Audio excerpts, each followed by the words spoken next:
KBS 1라디오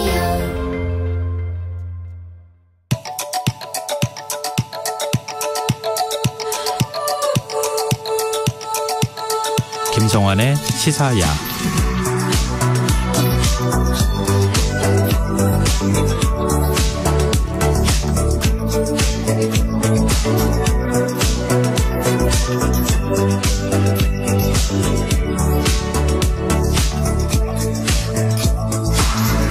하루의 마무리, 오늘도 함께 하시죠. 시사평론가 김성환입니다. 전직 대통령 전두환 씨의 손자인 전우원 씨가 경찰 조사 직후 광주를 찾았습니다. 전 씨는 내일 5.18 민주묘지를 참배할 것으로 알려졌는데요. 5.18 유족들은 전 씨의 행보를 어떻게 보고 있는지 더 깊이 들여다보는 인터뷰 시간에 이기봉 5.18 기념재단 사무처장과 이야기 나눠보겠습니다. KT 주가가 하락세를 면치 못하고 있습니다. 대표 선출 과정에서 불거진 관치 논란이 원인으로 지목되고 있는데요. 목요일 경제읽기 코너에서 자세히 분석해보겠습니다. 김성환의 시사에는 청취자 여러분들의 관심과 참여 기다립니다. 방송 내용과 관련해 의견 주시면 추첨을 통해 모바일 쿠폰 보내드릴 텐데요. 참여하실 번호는 샵9730이고요. 짧은 문자는 50원, 긴 문자는 100원의 이용료가 부과됩니다. 시사회를 비롯해 KBS 1라디오 모든 프로그램들은 유튜브를 통해서도 함께 하실 수 있는데요. 실시간 시청은 물론 다양한 분야를 아우르는 명품 콘텐츠들도 마련되어 있으니까요. KBS 1라디오 채널 구독과 좋아요, 댓글 참여 많이 부탁드리겠습니다. KBS 1라디오 김성환의 시사야. 그럼 지금 시작하겠습니다.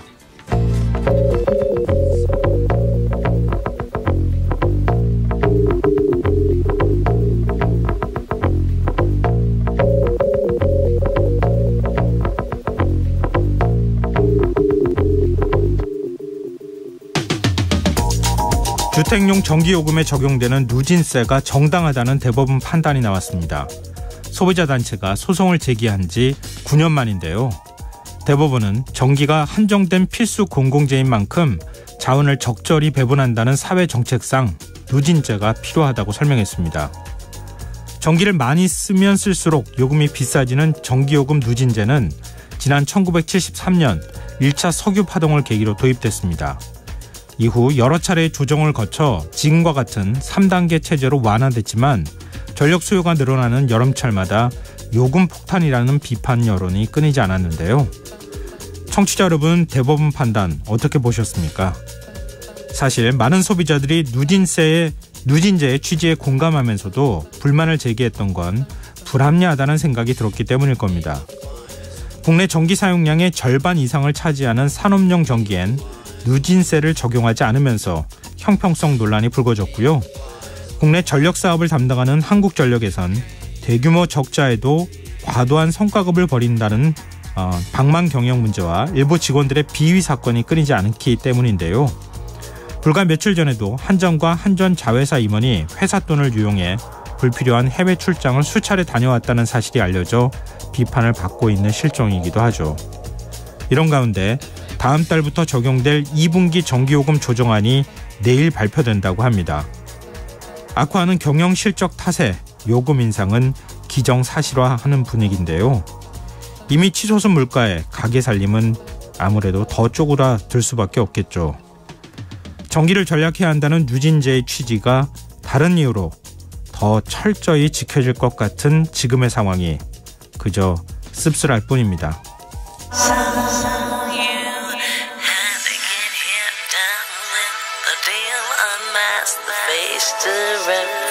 The real what you feel, you and your everyday situations, all the unnecessary complications. 오늘 밤 당신 안에 꿈틀거리는 지식 충전 본능이 깨어납니다. 여러분의 자유탐구 영역 김성환의 시사야.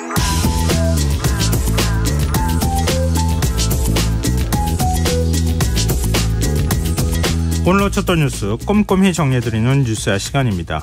오늘은 곽재훈 프레시안 기자 나와 계십니다. 안녕하세요. 네, 안녕하세요. 예, 오늘은 국회 본회의 소식부터 살펴볼까요? 정치자금법 위반 혐의로 구속영장이 청구된 국민의힘 하영재 의원 체포동의안이 가결됐어요. 네, 오늘 본회의에서는 국민의힘 하영재 의원 체포동의안이 상정돼서 표결이 진행됐는데요. 네. 재석 281명 중 찬성 160명, 반대 99명, 기권 22명으로 가결이 됐습니다.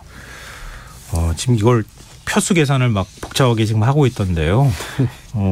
국민의힘은 50여 명의 의원들이 우리는 체포동의안에 가결표를 던지겠다 이미 예고를 한 바가 있잖아요. 네. 근데 그러면은 지금 국민의힘 전체 의원이 다 가결표를 던진 건지 아니면 일부 반란표가 생긴 건지 민주당 의원 쪽에서 또 다른 표를 던진 건지 굉장히 복잡해요. 계산이. 그렇죠. 사실 이게 무기명 투표이기 때문에 예. 뭐 누가 무슨 표를 던졌는지 사실 알 방법은 없습니다만 뭐 지금 예를 들어서 그 국민의힘은 사실상 당론 가결 이 입장이었기 때문에 그러니까 네. 뭐 정확하게는 가결이라기보다는 그 불체포특권 포기한다는 게 이제 사실상 당론이었기 때문에 뭐 국민의힘에서 만약에 거의 전원 찬성을 했다면 이제 민주당에서는 한 60명 정도가 찬성을 한 셈이 되는 거고요. 예. 만약에 이제 뭐 국민의힘에서 이탈표가 더 있었다면 그 민주당 중에 이제 찬성표를 던진 의원 수가 그만큼 많아지는 뭐 그런 결과가 될 것 같습니다. 이거 기명으로 바꿔야 되는 거 아닌가 모르겠어요. 이렇게 투표할 때마다 이거 어느 당에 몇 표가 나왔는지 이거 복잡하게 계산을 해야 되는지 모르겠네요. 근데 한동훈 법무부 장관이 하영재 의원 체포동의안 요청 발언을 어떻게 할지도 관심이 쏠리지 않았습니까? 네, 일단 뭐 지난번하고 크게 다르진 않았던 것 같은데 조금 자극적인 표현은 빠졌다 이런 평가도 일부 있기는 하네요. 네, 뭐 사실 뭐 노웅래 의원 체포동의안 표결 때는 뭐 돈봉투 바스락거리는 소리 뭐 이런 네, 표현이 맞아요. 상당히 좀 논란이 됐었고 네. 반대로 이제 이재명 대표 때는 그거보다는 좀 일반적으로 좀 차분하게 했다 뭐 그런 평가였는데 네. 오늘은 뭐 둘 중에 굳이 꼽자면 노웅래 의원 쪽에 좀 가까웠던 것 같습니다. 자극적인 문구들이 아주 없진 않았는데요. 네. 한 장관은 공천 청탁 대가로 7천만 원을 받은 혐의와 관련해서 공여자가 자택으로 찾아왔을 때 7천만 원 받았습니다라고 말하는 하영재 의원 목소리가 녹음된 파일 그리고 도의원 희망이라고 쓰인 그 하 의원의 휴대전화 연락처 메모 또 빈손으로 식당에 들어갔다가 쇼핑백을 든 채 나오는 폐쇄로 CCTV 영상이 있다 이렇게 오늘 본회의에서 밝혔습니다. 네. 또 사천시장에서 받았다는 5,750만 원에 대해서는 당협회장단 회의록, 현금 입출금 내역 등 금융자료, 보좌관이 금품을 수수한 후 하 의원에게 전달하기 전 찍은 현금 다발 사진, 또 현금이 든 돈봉투 등이 확보됐다. 뭐 이런 것까지 본회의장에서 얘기를 했습니다. 이렇게 법무부 장관이 자세하게 얘기해야 되는 건지 모르겠어요. 글쎄요, 뭐 앞서 노웅래 의원 때 뭐 비난을 받았던 거를 좀 의식해서 뭐 여당 의원이라고 해서 뭐 좀 봐주고 야당이라고 해서 그렇게 뭐 돈봉투 뭐 이런 저기로 하지 않는다. 뭐 아마 난 똑같이 한다. 뭐 예, 이런 뭐 걸 강조하기 위한 차원일 수는 있겠지만 그러게 말입니다. 법무부 장관이 뭐 혐의와 관련해서는 사실 검찰이 해야 되는 거지.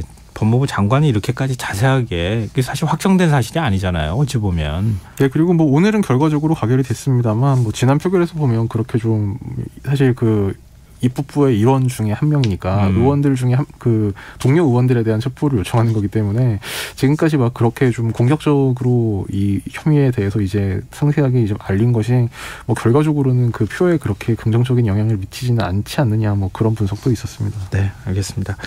근데 국회 직회부 됐던 간호법 제정안 그리고 또 의사면허 취소법은 본회의 상정이 연기됐어요. 네, 그 간호법 의료법 등 이제 보건복지위원회 소관 법안 6건은 앞서서 본회의 직후부가 결정됐지만 오늘 본회의에 상정은 되지 않았는데요. 네. 민주당 오영원 원내대변인은 이 우리 당 그러니까 민주당이 지속적으로 오늘 상정에 처리하자고 요구했지만 오늘 오전 의장과 양당 원내대표 회동에서 여당이 반대해서 의장이 다음번 안건 처리를 위한 본회의 이전까지 조정해서 수정 의견을 충분히 제출하라는 중재 의견을 주셨다면서 네. 4월 13일에는 이 6개 법안에 대한 표결이 이뤄질 것이다 이렇게 장담을 했습니다. 네. 이에 앞서 주호영 국민의힘 원내대표는 오전 의장 주재 원내대표 회동 이후에 기자들과 만나서 복지위에서 부의된 6건은 좀 더 논의하자 당사자들 간 양보와 타협을 압박하자고 의견을 모았다 이렇게 말했습니다. 네, 충분히 뭐 의견 수렴 절차 또 협상 절차를 좀 밟았으면 좋겠습니다. 근데 그런가 하면 반도체 특별법은 국회 문턱을 넘었네요. 네, 반도체 산업 육성을 위한 뭐 이른바 K칩스법이라고 불린 조세 특례 제한법이 오늘 국회 본회의를 통과했는데요. 네. 이 올해 반도체 등 국가 전략 산업에 기업이 설비 투자를 할 경우에 세액공제 비율을 좀 확대해 준다 이런 내용이 개정안의 핵심 내용입니다. 국가 전략 기술로는 반도체, 2차 전지, 백신 및 디스플레이와 함께 수소차, 전기차 그리고 자율주행차 등 미래형 이동 수단도 명시가 됐습니다. 선거제도 개편을 위한 전원위원회도 구성이 됐어요. 네, 오늘 본회의에서 이 내년 4월 총선에 적용할 선거법 개편안 논의를 위한 전원위원회 구성이 결정이 됐는데요. 네. 전원위 개최는 지난 2004년 이 이라크전 파병 영장 동의안 논의 이후 19년 만입니다. 국회의원 전원위 참여하는 이 전원위원회는 다음 달 10일부터 나흘간 국회 정개특위에서 의결한 결의안을 토대로 토론을 벌일 예정입니다. 첫 회인 10일에는 비례대표제, 11일은 이제 지역구 선거제도, 그리고 12일에 기타 쟁점을 토론하고 13일에 종합 토론이 예정이 돼 있습니다. 네. 국회 법사위에서는 이른바 대장동 50호 클럽 특검법에 대한 심사에 착수에 들어갔네요. 네. 예, 법안 논의 절차가 개시가 됐다고 할 수 있겠는데요. 오늘 법사위에서 이제 여야 간사 간 합의대로 이 민주당, 정의당, 기본소득당이 각각 발의한 50억 클럽 특검 법안이 오늘 일괄 상정이 됐고 국회법에 따른 대체 토론까지 시행한 후에 이 1법안 심사 소위 그러니까 법사위 고유 소관 법안을 심의하는 그 소위원회에 회부를 시켰습니다. 네. 민주당은 이제 4월 14일까지 국회 본회의에서 이 법안이 처리돼야 한다 이 점을 강조했는데요. 민주당 박범계 의원은 대체 토론에서 특검법이 법사위에서 논의되는 것이 다행스럽다면서도 느닷없이 법안들이 상정돼서 대체 토론까지 하는 것이 패스트트랙을 사보타주하기 위한 꼼수가 아니길 바란다 이렇게 지적했습니다. 네. 반면 국민의힘 조수진 의원은 민주당 이재명 대표 사실상의 핵심 피의자가 특검을 추천하고 임명하는 것은 대단히 말이 안 되고 후한무치라면서 이재명 셀프 특검법이라고 하는 것은 소위원회 심사 과정에서 수정돼야 한다. 즉 법사위 및 소위원회 심사의 필요성을 강조했습니다. 네. 한동훈 법무부 장관은 특검이 진행될 경우에 오히려 진실규명에 방해가 될 거다 이런 반응을 보였다고 하는데 시점이 참 공교로워요. 검찰이 오늘 박영수 전 특검에 대한 강제 수사에 나섰나요? 이게 50억 클럽하고 관련이 있는 거잖아요. 네. 50억 클럽 관련 수사의 일환인데요. 서울중앙지검 반부패 수사 1부는 오늘 이 특정경제범죄 가중처벌법상 수재 등 혐의로 박영수 전 특검과 양대식 변호사 주거지, 사무실, 또 우리은행 본점 등의 검사와 수사관을 보내서 결제 서류와 은행 거래 내역 등을 확보했습니다. 박 전 특검은 우리은행 이사회 의장으로 재직하던 지난 2014년 화천대유 대주주 김만배 씨 등이 대장동 개발사업 공모를 준비할 때 부국증권 배제 등 컨소시엄 구성을 돕고 프로젝트 파이낸싱 대출을 청탁한 대가로 거액을 받기로 약정한 혐의를 받고 있습니다. 이른바 김건희 특검법은 어떻게 되는 겁니까? 민주당은 패스트트랙에 계속 태우겠다는 입장이에요. 네, 지금 김건희 사실 오늘 이제 법사위에서 논의가 된 거는 이제 50억 클럽 특검이고 이제 민주당이 이거를 이른바 쌍특검이라고 해서 김건희 특검까지 이제 두 가지를 동시에 패스트트랙으로 추진하겠다는 게 민주당 입장이었는데 지금 그거는 현재 단계에서는 좀 이제 불투명해진 상태입니다. 일단 민주당은 50억 클럽 특검과는 별개로 오늘 법사위 전체회의 석상에서 김건희 특검법 도입도 주장을 했는데요. 권인숙 의원은 50억 클럽 특검법 상정이 너무 늦었다 국민께 송구하다면서 한 가지 유감스러운 것은 오늘 특검법 상정이 이 김건희 여사에 대한 특검법은 빠진 반쪽짜리 상정이라는 것이다라고 지적을 했습니다. 네. 그 민주당 기동민 의원도 이 다음 주까지 1소위에서 그러니까 이거는 50억 클럽 특검에 관한 내용인데 다음 주까지 1소위에서 한두 번 토론해서 결정할 문제이고 아무리 늦어도 4월 10일을 넘기면 안 된다. 또 민주당 박홍근 원내대표도 내주까지 법사위 심사를 마치고 13일 본회의에서 처리하도록 하지 않으면 다른 방안을 강구할 것이다. 이렇게 얘기했는데요.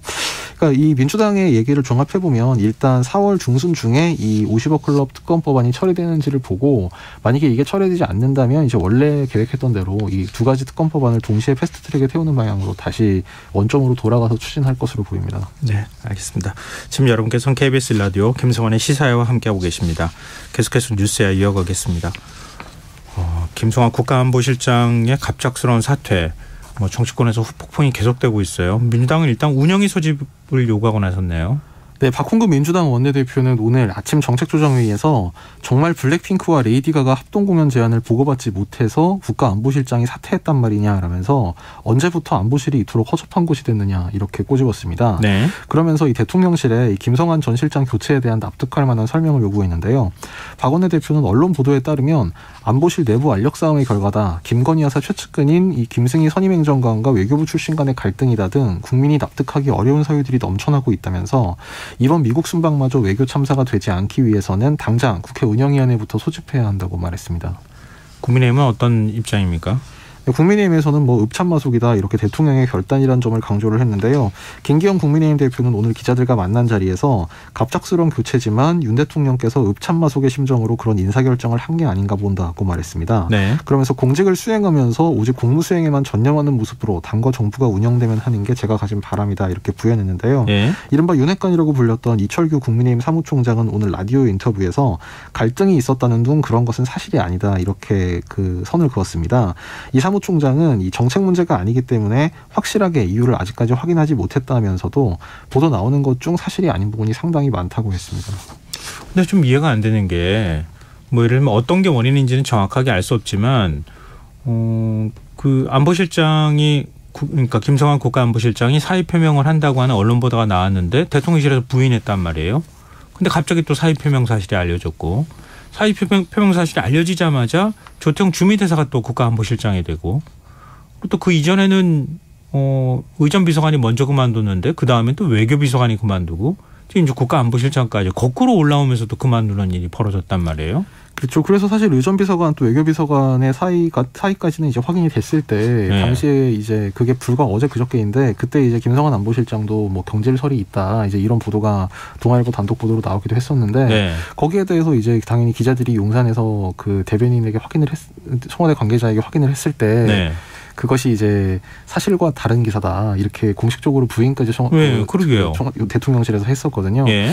그런데 이제 그게 불과 하루 만에 다시 뒤집힌 상황이고 거기에 대해서 사실 그 썩 납득할 만한 설명이 아직까지 나오고 있지 않은 상황이라서 왜냐하면 뭐 그런 그 김성환 실장이 직접 밝힌 대로 뭐 지금 학교로 돌아갈 때가 됐다. 뭐 그런 얘기라면 그 이미 뭐 경질설 내지는 교체설이라는 게 나왔던 시점에 이제 그게 확인이 되고 대통령실에서도 뭐 부인하지는 않는 정도로 나왔어야 되는 거 아니겠습니까? 그렇죠. 외교 기조를 오늘 뭐 밝힌 것처럼 외교 기조를 좀 바꾸기 위한 뭐 그런 이제 인사다 이렇게 했다 그러면은 전체적으로 정돈된 상태에서 인사가 발표돼야 되는 거잖아요. 근데 이제 그런 말하자면 거기에 대한 어떤 납득할 수 있을 만한 설명이 없기 때문에 오히려 지금 뭐 갖가지 구구한 추측들이 난무하고 있는 상태인 것 같습니다.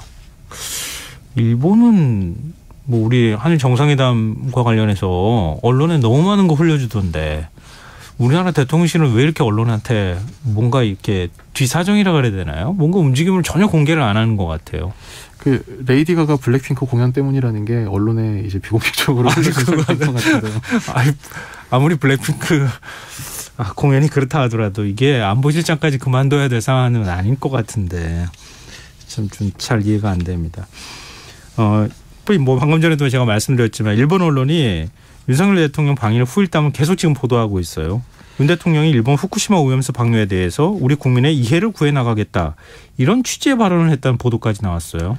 네, 뭐 한국민들이 상당히 좀 민감하게 받아들일 수밖에 없는 내용인데요. 오늘 일본 교도통신은 윤석열 대통령이 지난 16, 17일 방일 당시 이 스가 요시히데 전 총리 등 일본 정계 인사들을 접견한 자리에서 이 한일 의원연맹, 그러니까 일본 측의 이란 의원연맹 회장으로부터 후쿠시마 제1원전 오염수 해양 방류에 대해서 그 어떤 이해를 요구하는 바는 그다음에 일본산 수산물 수입 금지 조치 철폐를 요청받았다. 이제 이런 취지의 보도를 했습니다. 네. 사실 이 내용 자체는 앞서서 알려졌던 건데요. 네. 새롭게 추가된 내용은 이 오염수 방류와 관련해서 윤 대통령이 시간이 걸리더라도 한국 국민의 이해를 구해나가겠다. 뭐 이렇게 말한 것으로 알려졌다고 지금 통신에 보도가 돼서 그러니까 기존에는 오염수 방류에 대해서 우리 정부가 일본에 명확한 입장을 요구하거나 안전성에 대해서 일본이 뭔가 조사하더라도 우리를 좀 참여하게 해달라. 이게 기존의 우리 정부의 대체적인 입장이었었잖아요. 그런데 그렇죠. 지금 윤 대통령의 발언을 보면 우리 국민을 오히려 설득할 것처럼 얘기했다는 거잖아요. 기존에 알려진 내용은 일본 측 정치인들이 이 후쿠시마 수입 이거 풀어달라. 그다음에 그 오염수 방류에 대해서 이해해달라 이렇게 얘기를 했고 그 당시 일본 언론의 보도와 대통령실의 설명은 윤 대통령 거기에 대해서 어떤 과학적인 근거가 우선이다. 그리고 우리 국민의 안전이 최우선이다. 이런 쪽으로 반응을 했다는 거였습니다. 그런데 오늘 이제 교도통신에 추가로 보도된 내용이 한국 국민의 이해를 구하겠다라는 내용인 것으로 알려서 지금 파장이 좀 일고 있는 상태입니다. 일단 대통령실은 오보라는 입장이죠. 예, 대통령실은 오늘 입장을 내서 후쿠시마산 수산물이 국내로 들어올 일은 결코 없을 것이다. 아예 이렇게 못을 박았습니다. 네. 대통령 대변인실은 국민의 건강과 안전이 최우선이라는 정부 입장에 변함이 없다면서 이같이 밝혔는데요. 대통령실 관계자는 지난 20일에도 국민의 안전과 건강을 위협하는 일이 있다면 절대로 받아들일 수 없다는 게 정부의 기본 입장이라고 했습니다. 대통령실 관계자는 오늘 오후 추가 브리핑에서도 일본에서 어떤 이유로 언론 플레이를 하는 건지 재탕인지 모르겠지만 우리 언론이 부안해동할 필요가 있느냐는 생각이 든다고 하기도 했습니다. 알겠습니다. 우리 언론한테도 좀 자세히 잘 좀 설명 좀 해줬으면 좋겠어요. 우리 대통령실에서. 정치권 반응 좀 살펴봤으면 하는데요. 민주당은 상당히 격한 반응을 보이고 있네요. 네, 뭐 후쿠시마산 수산물 들어올 일 없다. 대통령실의 이런 설명에도 불구하고 야당에서는 의구심을 표하면서 진상규명을 촉구했는데요. 네. 민주당은 오늘 오전 11시 국회에서 이재명 대표도 참석한 가운데 후쿠시마산 수산물 수입 반대 및 대일 구료개교 규탄 대회를 이제 수산단체 등과 함께 열기도 했습니다. 네. 이재명 대표는 이 대회 발언에서 국민의 생명과 안전을 지키고 국가 주권과 영토를 수호하는 것이 대통령의 직무라면서 후쿠시마 농산물 절대 수입 불가를 공개적으로 온 세계에 확실히 천명하라고 요구했습니다.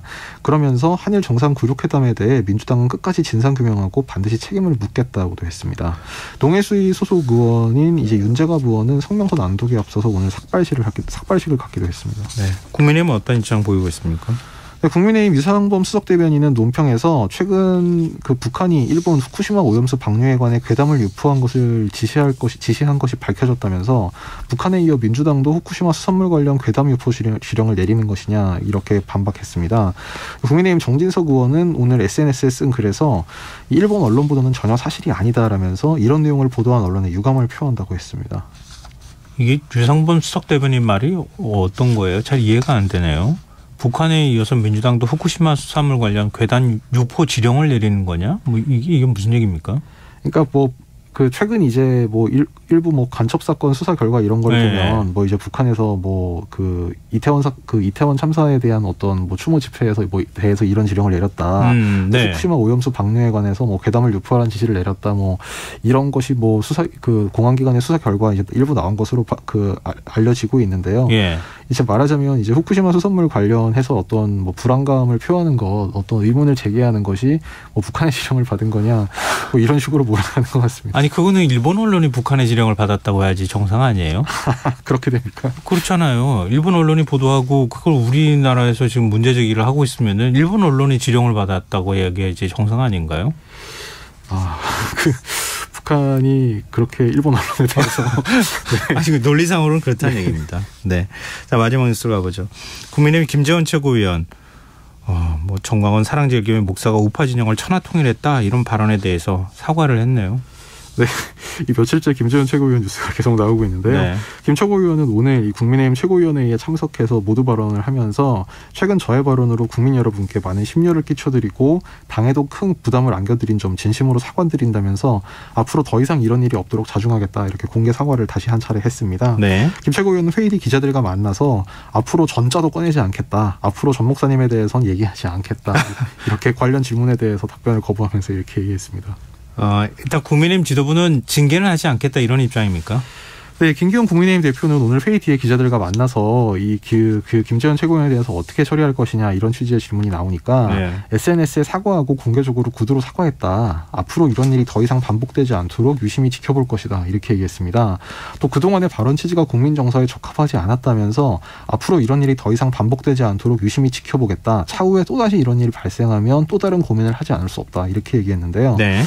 이거는 차후에 또 이런 일이 발생하면 이제 뭐 징계도 불사하겠다 이런 얘기인데 뒤집어서 얘기하면 또 한 번 하기 전에는 현재로서는 징계 검토에 나서지 않겠다. 뭐 이렇게도 해석이 되는 얘기가 됩니다. 알겠습니다. 국민의힘 정책위원회가 청년 부의장직을 신설했다는 소식도 있네요.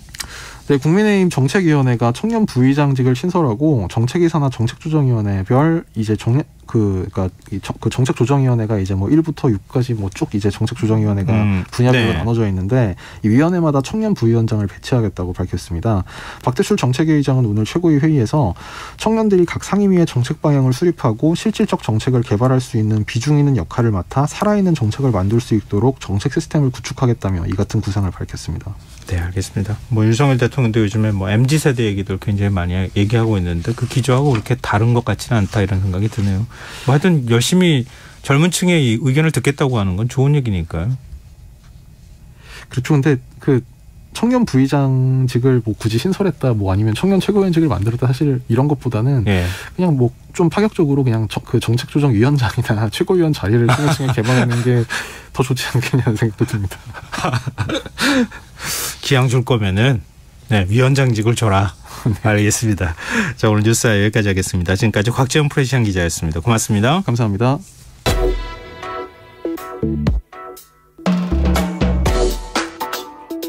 더 나은 내일을 준비하는 시간 KBS 1라디오 김성환의 시사야. 전두환 일가의 비리를 폭로한 손자 전우원 씨가 경찰 조사를 마치고 오늘 새벽 광주에 도착했습니다. 그리고 내일 공식 사과와 함께 국립 5.18 민주묘지도 참배도 할 거라고 지금 알려지고 있는데요. 고 전두환 씨의 손자 전우원 씨의 행보를 5.18 유족들은 어떻게 보고 있을지 이기봉 5.18 기념재단 사무처장 연결해서 얘기 나눠보도록 하겠습니다. 사무처장님 안녕하세요. 네, 안녕하세요. 네, 오늘 새벽 전우원 씨가 광주에 도착했다고 알고 있는데요. 5.18 민주화운동 관련 공부를 한다고 하더라고요. 이 전우원 씨의 의지입니까? 본인이 5.18에 대해서는 제대로 모르기 때문에 네. 알고 싶어하는 게 상당히 많다고 들었습니다. 예. 밤늦게 어제 이제 광주에 내려온 것도 본인이 곧바로 한국에 들어온 목적이 그거기 때문에 곧바로 가겠다고 해서 이렇게 한 걸로 알고 있습니다. 전우원 씨는 5.18은 폭동이다 이렇게 교육받았다고 얘기를 하던데 5.18에 대해서는 어느 정도 알고 있던가요? 지금 직접 만나서 얘기를 나눈 것은 아직은 아닙니다. 네. 좀 함께 이동하신 분들의 이야기, 또 언론 인터뷰를 통해서 밝힌 그런 내용들을 통해서 지금 저희들도 확인하고 있고요. 예. 좀 한 내용은 보면 5.18은 폭동이다. 또 할아버지는 한국 민주주의의 영웅이다. 이렇게 계속 배워왔다고 그럽니다. 그래서 본인이 5.18에 대해서는 제대로 아는 게 없어서 더 열심히 좀 더 5.18에 대해서 알고 또 사람들 목소리도 듣고 그러고 싶다 그런 얘기를 했습니다. 그러니까 할아버지인 전두환의 죄를 손자가 대신 사죄하고자 광주를 방문하겠다 이제 이렇게 얘기를 하고 있는 건데 지금 광주를 찾아서 사죄하는 것은 전두환 일가 가운데 처음 있는 사례인 거죠? 예, 전두환 씨가 살아생전에 한 번도 사과를 하지 않았습니다. 네. 그리고 재판에 출석하기 위해서 한번 광주를 한두 차례 찾은 게 전부인데요. 예. 전두환 씨가 살아있을 때는 자신의 죄를 뉘우치지 않았고 결국 그렇게 죽었는데 손자인 전우원 씨가 사죄를 한다고 해서 저희들도 많이 처음에는 놀랐고요. 예. 또 우발적인 행동이 아닐까? 이런 생각도 했는데 아마 그런 것은 아닌 것 같습니다. 내일 만나보면 더 정확하게 그 진정성 여부를 좀 더 확인할 수 있을 것 같습니다. 근데 다른 분들은 좀 만나신 거잖아요. 그러니까 5.18 유족과 피해자 단체가 전우원 씨를 일단은 만나는 거니까. 근데 5.18 유족이나 피해자 단체 관계자분들이 만났을 때 전우원은 어떤 사람이라고 전해주던가요? 지금 전해들은 얘기로는 우리나라의 어떤 보통의 어떤 젊은이와 크게 다르지 않다 이런 얘기를 좀 많이 들었습니다. 그래요? 예. 그리고 이제 우리가 SNS라든가 이런 걸 통해서 폭로하고 등등 해서 상당히 좀 그런 사람의 관심을 끌려는 거 아닌가 이런 그런 우려도 했는데 네네. 꼭 그렇게까지는 아닌 것 같다. 좀 상당히 진지하게 깊게 고민하고 또 이야기하고 이런 사람 같다. 이런 얘기는 좀 들었습니다. 전우원 씨의 모습을 보고 광주 시민 가운데 좀 안쓰럽다 이런 반응을 보인 분들도 있다고 하던데요. 사무처장께서 보시기에는 어떻습니까? 그러니까요. 지금 27살밖에 먹지 않았잖아요. 예. 그런데 지금 엄청난 중압감 또 혼자 감당하기 힘든 그런 관심. 저라면 견디기가 좀 힘들었을 것 같아요. 그런데 저는 27살의 젊은이가 자기 모든 그런 안이나 이런 것들을 다 내려놓고 이런 결심을 하고 폭로를 한다는 점에서 상당히 저도 좀 많이 놀랐습니다.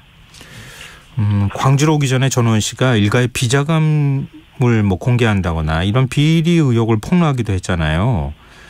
어떻게 보면 놀랍지도 않다 이런 얘기도 예상 가능했던 얘기들이었다 이렇게 얘기는 하지만 그래도 전두환 일가 가운데 한 명이 손자가 이런 얘기를 하는 것에 대해서는 적지 않은 분들이 좀 놀랐다는 반응을 보였거든요. 네, 그렇습니다. 이런 의혹이 좀 많이 있었던 건 사실인데 네. 실은 전두환 본인도 그렇고 그 아들들도 그렇고 실은 감추기에 급급했잖아요. 예.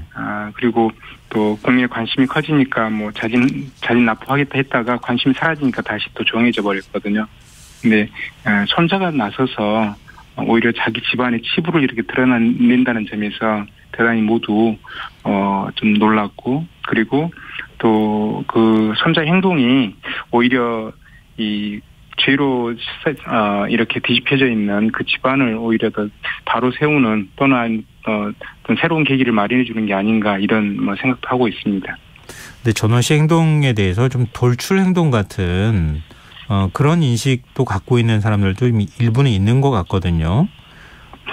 예, 이제 저희들이 이제 그 행동을 보면서 한편에서는 이 전두환 씨 가족 중에서 유일하게 이런 그 바른 말을 한다 이렇게 이제 바라보는 분들도 있고요. 네. 또 한편에서는 이게 또 우발적이고 돌발적인 행동이 아닐까. 그리고 그분이 또 뭐 마약이라든가 이런 얘기도 많이 들렸지 않습니까? 네네. 그렇기 때문에 오히려 더 조심해야 되는 거 아니냐 이런 또 우려도 있었고, 어떻게 할아버지가 전두환의 그 잘못에 대해서 혹시 이렇게 다 면죄부를 주거나 뭐 이걸로 사과를 끝내는 거 아니냐 이런 식의 또 우려하는 그런 목소리도 분명히 있다는 건 사실입니다.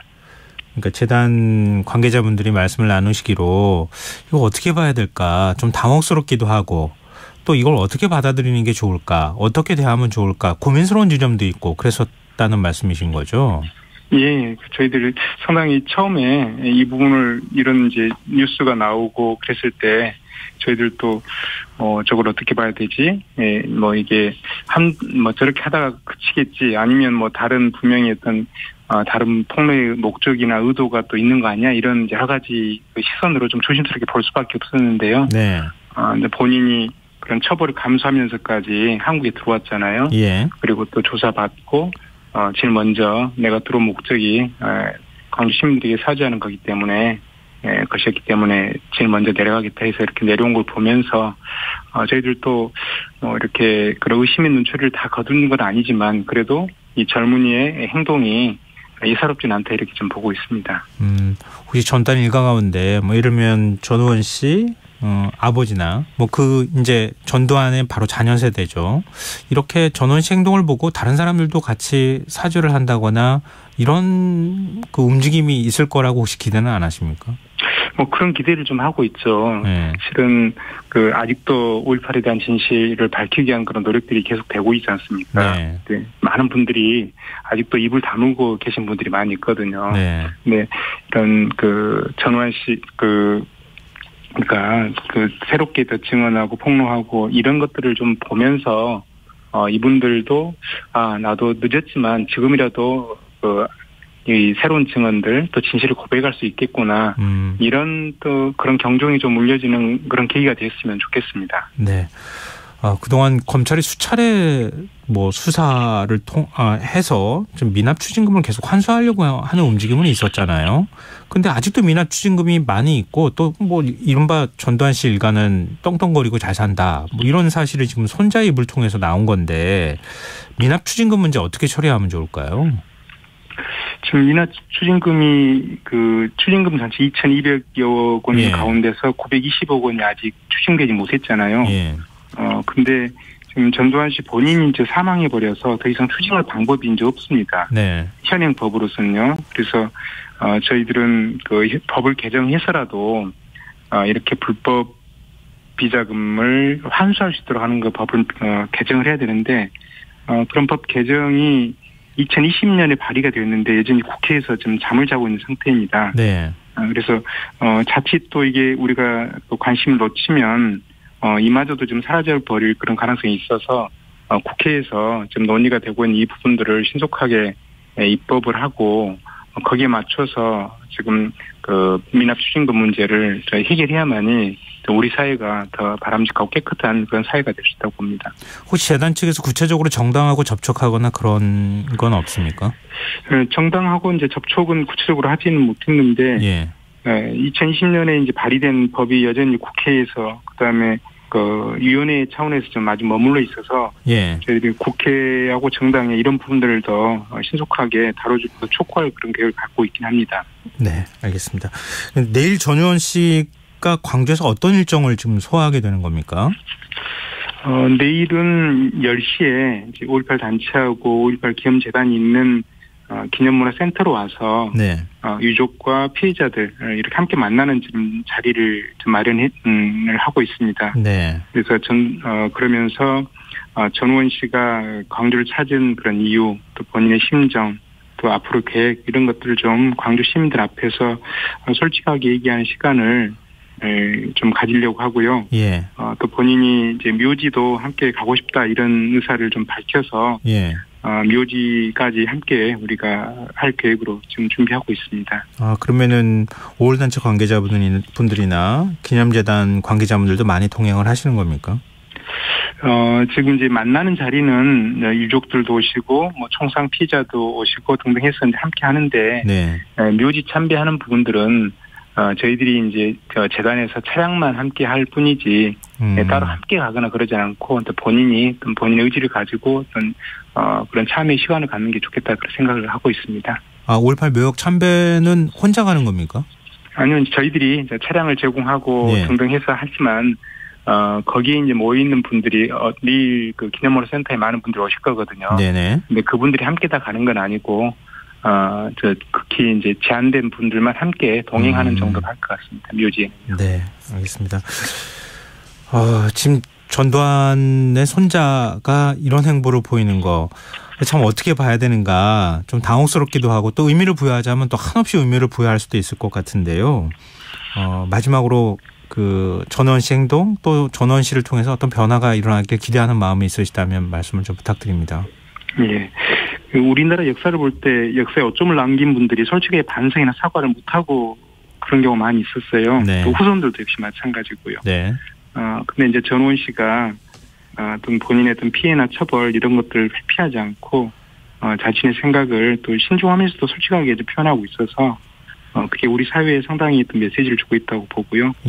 또 여전히 어떤 진실을 알고 있지만 시간이 해결해 줄 거라고 생각하면서 이게 묻고 계시는 그런 분들도 있을 거라고 봅니다. 네. 그런 분들도 이번 기회를 통해서 자신이 알고 있는 그런 부분들을 솔직하게 얘기하는 그런 계기가 마련되었으면 좋겠습니다. 네.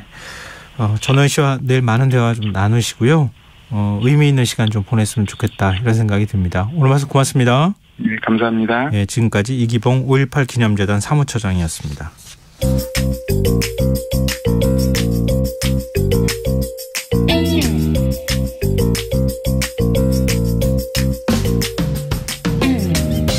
복잡한 정책부터 실물 경제와 투자까지 눈여겨봐야 할 경제 이슈 깊이 있게 살펴보는 시간입니다. 경제읽기 경향신문 박병률 경제부장 전화로 만나보겠습니다. 부장님 안녕하세요. 네, 안녕하세요. 네, 요즘 뭐 신문 들춰볼 때마다 KT 이렇게 얘기가 나오고 결국 뭐 주가 떨어진 얘기까지 지금 연결되고 있는 상황인데요. KT에서 지금 무슨 일이 벌어지고 있는 겁니까? 네, 가장 최근에 나왔던 뉴스, 윤경림 KT 트랜스포메이션 부문장 사장이 차기 KT 대표 회장으로 내정이 됐습니다만, 네. 이제 보름 만에 사의를 표했습니다. 원래 이제 내일 주총이 열리는데요. 네. 이 주총에서 차기 KT 회장이 결정이 될 예정이었습니다만, 결국은 이제 공석으로 이제 진행이 되게 됐습니다. 이 사진들이 주총에서 윤 사장이 나오면 표대결하면 이길 수 있다 이렇게 설득한 것으로 알려져 있는데요. 네. 하지만 결국 이 윤 내정자는 내정직을 끝내 이제 포기를 했습니다. 윤 내정자는 여권으로부터 사실상 사임 압력을 받고 있었다 이렇게 봐도 되고요. 네. 또 최근에 이제 검찰 조사를 통해서도 상당한 아마 심적으로 압박을 받고 있었을 것 같습니다. 지금 그런데 구현모 대표에 의해서 윤경림 부문장 두 사람 다 지금 연이어 사퇴를 한 거잖아요. 네, 맞습니다. 이 지금 사태가 지난해 지금 11월부터 올라가는데요. 예. 원래 같으면 아마 별일이 없었다면 지금 구현모 대표가 연임됐을 가능성이 일단 가장 큽니다. 구현모 대표, 디지코 KT 전략을 내세우면서 이 통신을 넘어서서 인공지능 콘텐츠 등 KT를 다양한 영역으로 사업을 확장을 했었고요. 네. 특히 연매출 25조, 최대 실적도 썼고, 그러면서 이제 KT 주가, 지난해 이제 크게 뛰게 만든 1등 공신입니다. 그러다 보니까 내부 승진 CEO 출신에다가 최대 실적까지 겹치니까 연임되지 않겠느냐. 이게 작년 11월까지 그렇게 봤었는데요. 네. 하지만 이제 구 대표가 연임에 도전하겠다. 이렇게 이제 공식화하자 분위기가 확 바뀝니다. KT 최대 주주가 국민연금공단인데, 국민연금이 사실상 반대를 하겠다 이러는 이제 의사를 이제 밝히기 시작을 하고요. 또 이제 윤석열 대통령 또한 이제 소유 분산 기업의 지배 구조 공정화가 필요하다 이러면서 이제 간접적으로 또 시사를 했습니다. 그러면서 그럼에도 불구하고 KT 대표이사 후보심사위원회는 이제 심사를 거쳐서 구대표 연임이 적격하다 이런 그 판정을 내리고요. 네. 그러면서 이제 단독 후보로까지 추대를 했는데 그러자 이제는 이제 여권을 중심으로 이제 본격적으로 불만이 나오기 시작합니다. 결국 이제 구대표가 복수 경선을 하겠다 이러면서 또다시 이제 차기 대표 최종 후보자 자격을 얻는데요. 하지만 국민연금이 또 나서가지고 의결권 반대 행사하겠다 이렇게 또 시사를 하면서 결국 KT 이사회는 이게 어떤 다른 뜻이 있구나 이러면서 이 대표이사 선임 절차를 이제 재추진하기로 이렇게 결정을 합니다. 네. 이제 그 과정에서 이제 윤경님 내정자가 또 이 공개 경쟁을 통해서 최종 이제 후보자로 선정이 되는데요. 네. 이러면 이제 또 이게 상황이 끝난 것 아니냐라고 이제 KT 이사회는 봤을 텐데, 그러자 또 여권에서 이 차기 대표 최종 면접 대상자 4명으로 줄일 때 왜 KT 출신으로 다 했느냐? 그러면서 이거 그들만의 리그 아니냐, 카르텔이다 이러면서 또 불만을 내비칩니다. 결국 뭐 KT 이사회 시간이 없다 이러면서 일정대로 계속 소화를 하면서 윤 내정자를 뽑습니다만. 하지만 이제는 보수 시민단체에서 이 그 구대표 윤 내정자 업무상 배임 등으로 또 검찰을 고발하고요. 네. 검찰 조사도 들어가고 이런 와중에 결국 이제 윤 내정자도 사퇴를 하기 이르는 그런 상황이 이제 온 겁니다. 근데 국민연금 반대는 했지만 다른 주주들은 윤경림 내정자에 대해서 좀 긍정적이고 호의적이었다면서요? 네, 그렇습니다. 이 글로벌 의결권 뭐 대표 자문기관이 ISS라는 데가 있는데요. 네. 여기 그다음 글래스 루이스 이런 데 모두 뭐 윤경림 내정자 정도면 괜찮다, 능력 있다 이러면서 우리는 찬성하겠다 이런 의견 밝혔었고요. 또 국내 의결권 자문사인 뭐 서스틴 베스트 그리고 한국 ESG 평가원 여기서도 윤 내정자 같으면 뭐 선임에 우리는 찬성하겠다 이런 이제 공고를 했습니다. 또 소액 주주들 역시 윤 내정자 지지하고 있었습니다만 결국 뭐 소용이 없었습니다. 윤 내정자는 타의를 표하면서 주요 이해관계자들의 기대 수준을 넘어서는 이 지배구조 개선을 통해서 새로운 CEO가 선출되는 것이 가장 바람직하다고 판단했다. 이런 말을 좀 남겼는데요. 네. 과연 여기서 주요 이해관계자가 누구냐? 그리고 지배구조 개선이라 뭘 말하는 걸까? 여기에 대한 요운을 또 많이 남기기도 했습니다. 근데 사실 KT는 외풍을 많이 탔던 그 회사잖아요. 그러니까 그렇죠. 정권이 바뀔 때마다 KT 사장이 외부에서 낙하산처럼 이제 꽂히는 이런 일들이 계속 반복돼 왔는데 지금 구현모 대표가 처음으로 내부 승진으로 올라간 거잖아요. 그렇죠. 지금 윤경림 사장도 역시 마찬가지고요. 그런데 지금 여권에서 자꾸 압력을 넣는 듯한 모습을 보이니까 또 미는 후보가 있는 거 아니냐 이런 얘기가 지금 자연스럽게 연결이 되면서 나오네요. 네, 앞서 말씀하신 것처럼 그동안 외풍을 참 많이 타다가 이제 뭐 내부 출신도 되고 좀 안정화되는가 했는데 또다시 이제 외풍을 본격적으로 타고 있다 이렇게 보시면 될 것 같은데요. 이 구현모 대표 사태 이후에 이제 외부 인사들을 포함해서 재공모할 때 윤진식 전 산자부 장관 그리고 김성태 전 자유한국당 의원도 참여를 했는데요. 이 두 사람 모두 이제 정치인들입니다. 이 최종 4명을 뽑는 숏리스트에 빠졌는데 결국 이 재계랑 그리고 이제 정치권 일각에서는 여권이 이런 그 정치권 인사 밀어주기 위해서 무리수 뜨는 것 아니냐. 왜냐하면 4명 모두 KT 인사라고 해서 또 내부 카르텔이다 이런 말을 했기 때문에 끝내 외부 인사를 받기 위해서 이렇게 무리수를 뜨는 것 아니냐 지금 의심을 하고 있습니다. 그런데 이제 KT도 좀 할 말이 있는 게 현재 정관에 따르면 기업 경험이 없는 인사들은 선출을 하지 못하도록 지금 그렇게 돼 있습니다. 2018년에 이제 KT가 정관을 변경을 했는데요. 정관 제32조 사항을 보면 기업 경영을 객관적으로 평가할 수 있는 과거 경영 실적이나 경영 기간 등 경영 그 기간 이런 것들을 이제 주요 기준으로 이렇게 제시를 하고 있습니다. 과거에 이 KT 대표 자리가 외풍이 취약하다 이런 지적이 나오다 보니까 이제 비전문가가 낙하산 인사로 오는 것을 막기 위한 그런 조치였는데요. 이런 게 있다 보니까 결국 최종 후보 4명 압축할 때 정치인들 특히 이제 기업 경영 그 경험이 없는 사람들을 뽑지를 못했던 건데 정치권에서는 이제 이걸 가지고 무리하게 내부 카르텔이다 주장하는 것 아니냐 이렇게 지금 KT는 지금 반박을 하고 있는 거죠. 김성태 전 의원의 경우에는 취업 청탁 의혹 때문에 유죄 판결까지 받지 않았어요? 사면 받기는 했지만. 그렇죠. 네. 근데 지금 사장으로 온다고요? 그것도 좀 납득이 잘 안 되는데. 근데 그렇다면은 정관을 고치지 않으면 이른바 낙하산이 어렵다 이런 얘기가 되는 거니까 정관을 고치는 쪽으로 가는 겁니까? 네, 지금 그런 얘기도 지금 흘러나오고 있습니다. 지금 이제 KT 대표 직무대행 체제로 지금 전환을 했는데요. 그러면서 향후 정관 개정을 논의하겠다 이런 지금 얘기를 했습니다. 그래서 이 아까 말씀드렸던 제32조가 바뀔 가능성이 있는 것 아니냐. 그러면 결국 이제 그 정관을 개정을 하고 외부인들 특히 이제 정치인들을 데려오는 것 아니냐 지금 이제 우려가 나오고 있는데요. 물론 이제 이 정관 개정을 위해서는 주총에서 이제 표대결 통과해야 됩니다만 하지만 뭐 정치권의 뜻이 또 워낙 이제 강력하다면 네. 뭐 주총에서 통과될 가능성도 이제 큽니다. KT 새노조 계속 지금 성명을 내면서 예. 비판을 하고 있는데요. 이 KT 이사회가 CEO 견제라는 그 측면에서 부족했던 것은 사실이지만 하지만 이게 그 정치권 낙하산이 와야 될 이유는 전혀 아니다. 이렇게 지금 주장하고 있습니다. 그런데 지금 여권이 문재인 정부 시절 낙하산에 대해서 굉장히 비난을 많이 했었잖아요. 근데 만약에 이게 낙하산을 위해서 이렇게까지 무리수를 둔다는 거 이것도 또한 비판의 소지가 있을 것 같다 이런 생각이 드는데요. 근데 문제는 이렇게 연임을 두고 논란을 겪는 곳이 KT뿐만이 아니라고요.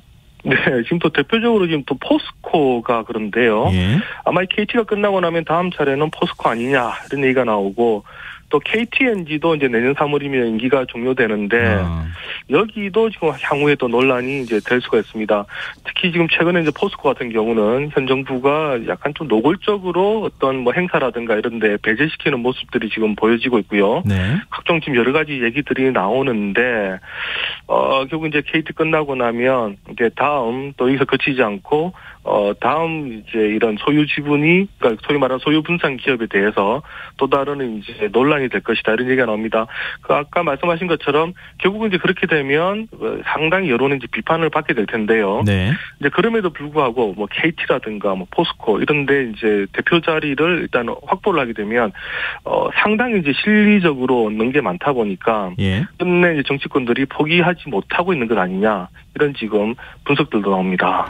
포스코는 굉장히 중요하잖아요. 뭐 기업 규모도 굉장히 크고 포스코 사장 선임할 때마다 사실은 좀 논란이 됐었던 것으로 기억하는데 포스코 사장 물망에 오른 사람들이 있습니까?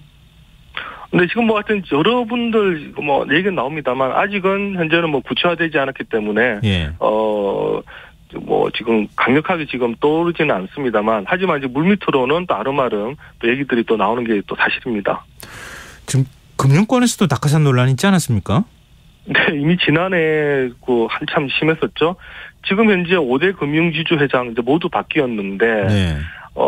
금융지주 새 회장 뽑을 때 금융당국이 일일이 언급하면서 신관치 논란 벌어졌던 거 아마 많은 분들이 기억할 겁니다. 그중 일부는 실제 뭐 여권이 미는 것으로 알려진 분들이 또 수장으로 가게 됐는데요. 그리고 지금 이제 일부 금융공기업에도 또 그런 분들이 현재 뭐 낙하산으로 내려가서 노조가 낙하산이다 이러면서 지금 상당히 지금 반발하고 있습니다. 근데 문제는 뭐 사실 능력 있는 사람이 낙하산으로 갈 땐 그 또 다른 차원으로 봐야 되는 것 아니냐 이런 얘기들은 계속 끊임없이 있었던 거잖아요. 근데 문제는 그 기업의 어떤 가치를 올리는 방향으로 정말 능력 있는 사람이 가느냐 안 가느냐의 문제이지 않을까 싶거든요.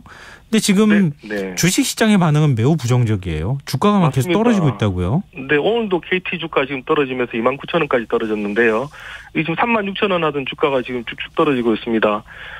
지금 최근 3개월간 거의 뭐 지금 14% 이상, 거의 15% 가까이 지금 떨어지고 있는데 그만큼 시장에서는 최근에 이 KT 사태 지금 부정적으로 보고 있다라는 겁니다. 특히 지금 대표 공백이 이제 오래 가다 보니까 이 KT 경영이 뭐 잘 가겠느냐 이런 우려들이 커지고 있고요. 네. 또 지금 증권가에서도 잇따라서 지금 KT 목표 주가 낮추고 있습니다. 그러다 보니까 이제 소액주주들의 불만도 좀 커져가고 있는 그런 상황인데요. 내일 아마 주총에서 또 소액주주라든가 아니면 이제 다른 주주들 사이에서 어떤 얘기가 나올지 좀 지켜봐야 될 것 같습니다. 이게 주주들 사이에서는 굉장히 불만이 많을 것 같은데요. 지금 앞으로 그러면 어떻게 될 것 같으세요? KT 사장의 경우에는? 네, 일단 주총을 지나고 이제 새 공모를 거쳐서 회장을 다시 선임하지 않을까. 이렇게 이제 봐야 될 것 같고요. 네. 근데 이제 역시 핵심은 이제 그 과정에서 어떤 인사들이 결국 이제 내려오느냐. 이게 이제 가장 중요할 것 같습니다. 그리고, 공개적으로 지금 여권에서 반대를 하고 있는데, 여권의 움직임, 또 심지어 좀 더 나가면 이제 대통령실이 어떤 또 얘기를 할 것이냐, 이것도 좀 지켜봐야 될 관전 포인트인 것 같습니다. 소액주주들이 뭐 어떤 집단 행동으로 이어질 가능성은 없어요? 현재 그 네이버나 이런 이제 인터넷 카페에 보면 KT 외압 반대, 그리고 뭐 낙하산 반대 이런 것들이 지금 속속 올라오고 있는데요. 네. 하지만 이제 KT 주주들이 이제 갖고 있는 주식이 많지 않다 보니까 공개적으로 이제 힘을 발휘하기는 좀 힘든 상황입니다만, 하지만 이제 이런 불만의 여론들이 또 본격화되기 시작하면 또 상황이 또 어떻게 틀지는 또 알 수가 없는 또 그런 상황이 될 수도 있을 것 같습니다. 네. 이른바 낙하산 논란, 정권이 바뀔 때마다 계속 논란이 되고 또 이것 때문에 좀 시끄럽기도 하고 그랬는데요. 이 좀 대안을 고민해봐야 될 때가 되지 않았습니까? 이건 계속 언제까지 이렇게 반복이 돼야 될지 모르겠어요. 네, 이거 사실 어떤 시스템 문제라기보다는 결국은 이제 정권의 어떤 철학이라든가 의지의 문제인 것 같은데요. 예. 역시 이제 권력을 잡다 보면 이제 여러 가지 이제 다른 뭐 욕심이 나는 그런 부분들도 있을 텐데, 조금 더 기업을 위해서, 국가를 위해서 좀 생각하는 그런 부분들이 좀 더 강해져야 될 부분들이 있지 않을까라는 좀 생각이 뭐 개인적으로는 좀 듭니다. 이게 참 어떤 제도적인 보완책 같은 건 없습니까? 법으로 아예 막아버리자 이런 얘기도 있잖아요. 네, 지금 보면 그 KT도 그렇고요, 포스코도 그렇고 지금 제도적으로는 아주 지금 잘 갖춰져 있다는 이제 평가를 받고 있습니다. 근데 앞서 말씀드린 것처럼 결국 뭐 또 필요하면 정관을 바꿔버릴 수도 있는 것이고요. 제도도 중요합니다만 결국 그것을 이제 운영하는 사람들의 의지라든가 뭐 철학 이런 또 그런 부분들인데, 이런 부분에서 일단 뭐 정치권의 상당한 좀 변화가 좀 필요하지 않을까, 그런 생각이 좀 많이 듭니다. 네. 근데 이게 이제 끝은 아니고 계속 공기업 사장이나 바뀔 때마다 논란이 계속 이어지겠죠. 그렇죠. 이게 저희도 참 지켜보면서 이제 답답한데요. 이게 예. 기업을 민영화를 시켰으면 사실 시장에 맡겨야 되는데 예. 계속 그러지 못하고 20년 이상 계속 질질 이제 끌어가고 있는데, 지금 어느 정권 뭐 말할 것 없이요. 네. 어느 선에서인가는 분명히 어떤 정권에서 이제 끊어야 되고, 그 끄는 정권은 아마 또 큰 평가를 받지 않을까, 그런 또 생각이 좀 듭니다.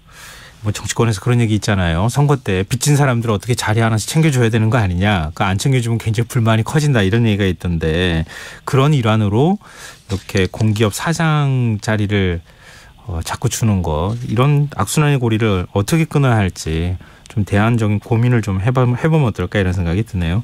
자, 오늘 경제 읽기 여기서 마무리하겠습니다. 지금까지 경향신문 박병률 경제부장과 함께했습니다. 오늘 말씀 고맙습니다. 네, 감사합니다. KBS 라디오 김성환의 시사 1부 순서는 여기서 마무리하겠습니다. 2부에서는 사건, 사고 뉴스 등을 살펴보는 밤참 뉴스 무엇이든 보러 가세요 순서가 기다리고 있습니다. 전 11시 정각 2부에 다시 오겠습니다.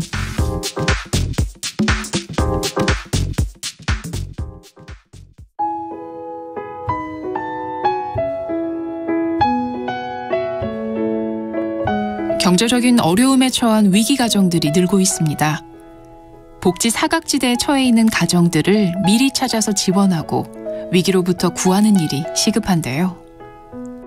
KBS 강태원 복지재단은 전국의 복지관과 연대해 복지 사각지대에 있는 위기 가정들을 찾아서 지원하는 운동을 시작합니다. 생활고로 인해 소중한 생명과 가정이 파탄나는 비극이 다시는 일어나지 않도록 이 일에 함께해 주십시오. 지역 복지 전문가로서 누구보다 위기 가정을 잘 찾아낼 수 있는 복지관과 관계자 여러분들의 많은 참여를 기다리고 있습니다. 지금 바로 KBS 강태원 복지재단 홈페이지에서 신청해 주세요. KBS 강태원 복지재단.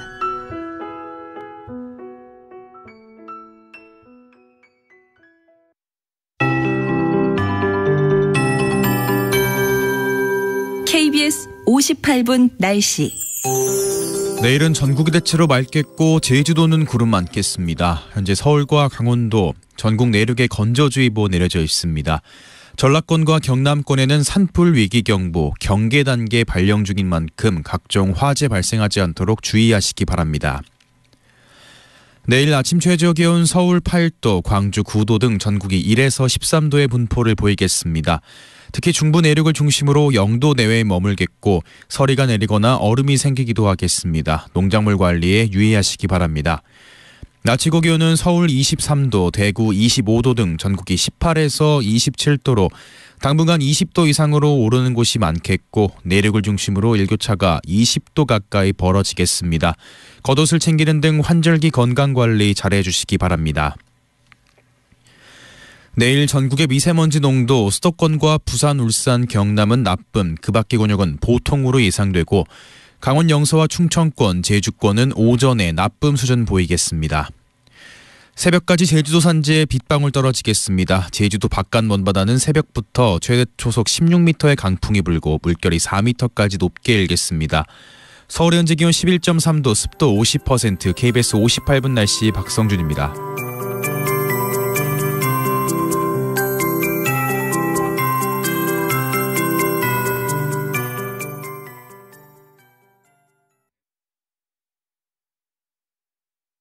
정성을 다하는 국민의 방송 KBS가 11시를 알려드립니다.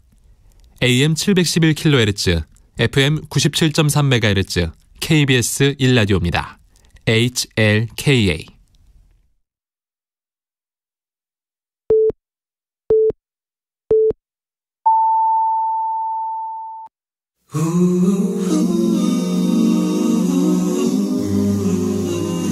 이 밤 그냥 보내긴 아쉬우니까요. 당신의 하루의 끝까지 야무지게 채워드립니다. 당신의 지식충전소 김성환의 시사야.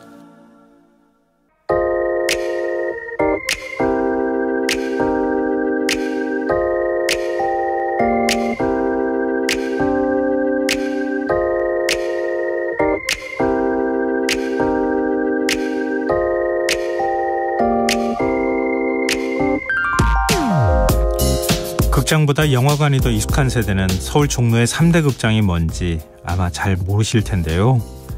지난 1990년대까지만 해도 종로에는 피카디리와 단성사, 서울극장이 성업 중이었습니다. 아마 중년 이상 세대는 이 3대 극장 중 한 곳에서 영화를 본 추억 하나쯤은 갖고 계실 거라 생각합니다. 하지만 세월을 이길 장사는 없다고 했던가요? 멀티플렉스 영화관으로 변신한 피카디리만 살아남았을 뿐 단성사와 서울극장은 끝내 사라지고 말았습니다. 사실 피카디리도 기존 건물을 허물고 새로 지은 멀티플렉스에 이름만 붙인 것이라 풋풋했던 연애 시절의 기억은 찾아볼 수 없는 게 현실입니다. 그런데 놀랍게도 강원도 원주에 옛 극장의 원형을 그대로 보존하고 있는 국내에서 가장 오래된 단관극장이 살아남아 있다고 합니다. 바로 1963년 문을 연 아카데미 극장입니다. 원주에도 스크린이 하나인 단관극장이 5곳이나 성업하던 시절도 있었는데 서울 종로처럼 2000년대 초반부터 하나씩 문을 닫기 시작했고요. 유일하게 살아남아 명맥을 유지하던 아카데미 극장도 6년 전 철거 위기에 놓였다고 하는데요.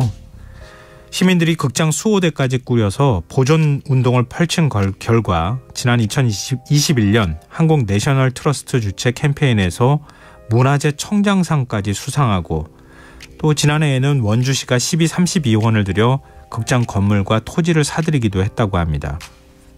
여기까지만 들으면 해피엔딩 같지만요. 지난해 지방선거에서 시장이 바뀐 뒤에 갑자기 원주시의 태도가 바뀌었다고 합니다. 시민들의 공감대가 형성되지 않았고 지속적으로 재정을 투입해야 한다는 이유를 내세우며 보존에 미온적인 태도를 보이고 있는 건데요. 아카데미 극장 건물은 단관극장의 외형을 유지한 채 영사기와 스크린, 관람석, 매표소 같은 내부 시설과 설비까지 원형 그대로 보존하고 있어서 건축사적 의미가 적지 않다고 합니다. 당초 원주시가 보존 결정을 내릴 때처럼 시민의 소통 공간으로 꾸며 극장 스크린에 다시 영화가 상영될 수 있도록 할 수는 없는 걸까요?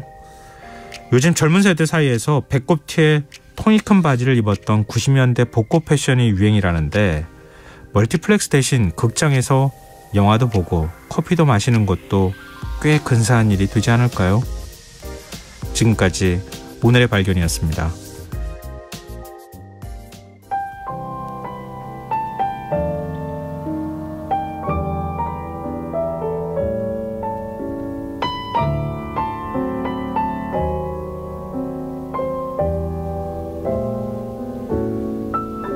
You must remember this. A kiss is still a kiss. A sigh is just a sigh. The fundamental things apply.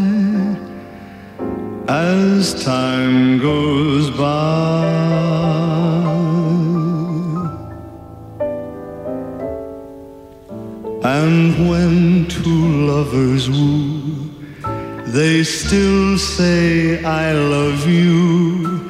On that you can rely. No matter what the future brings, as time goes by.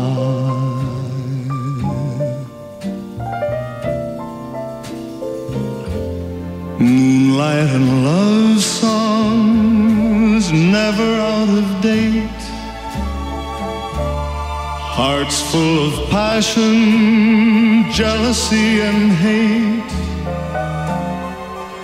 Woman needs man and man must have his mate, that no one can deny.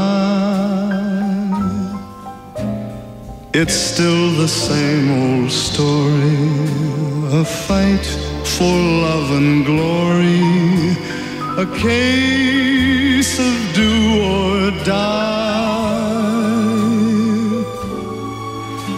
The world will always welcome lovers as time goes by.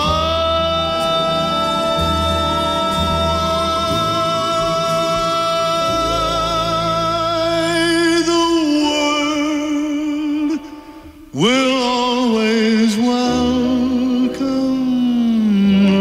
lovers as time goes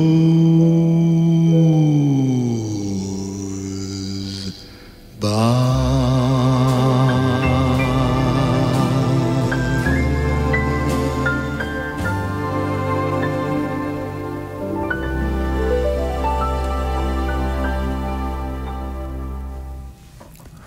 영화 카사블랑카 OST죠. 앤디 윌리엄스의 As Time Goes By 들으셨습니다. 김성환의 시사는 언제나 청취자 여러분의 관심과 참여 기다립니다. 오늘도 방송 내용과 관련한 다양한 의견 문자 들어오고 있는데요. 오늘의 발견 들으시고요. 8436님, 단관극장은 오래된 세월을 알려주는 극장이죠. 요즘은 극장 안에 쇼핑몰, 오락시설까지 한 번에 즐길 수 있는 시설로 많이 바뀌었는데요.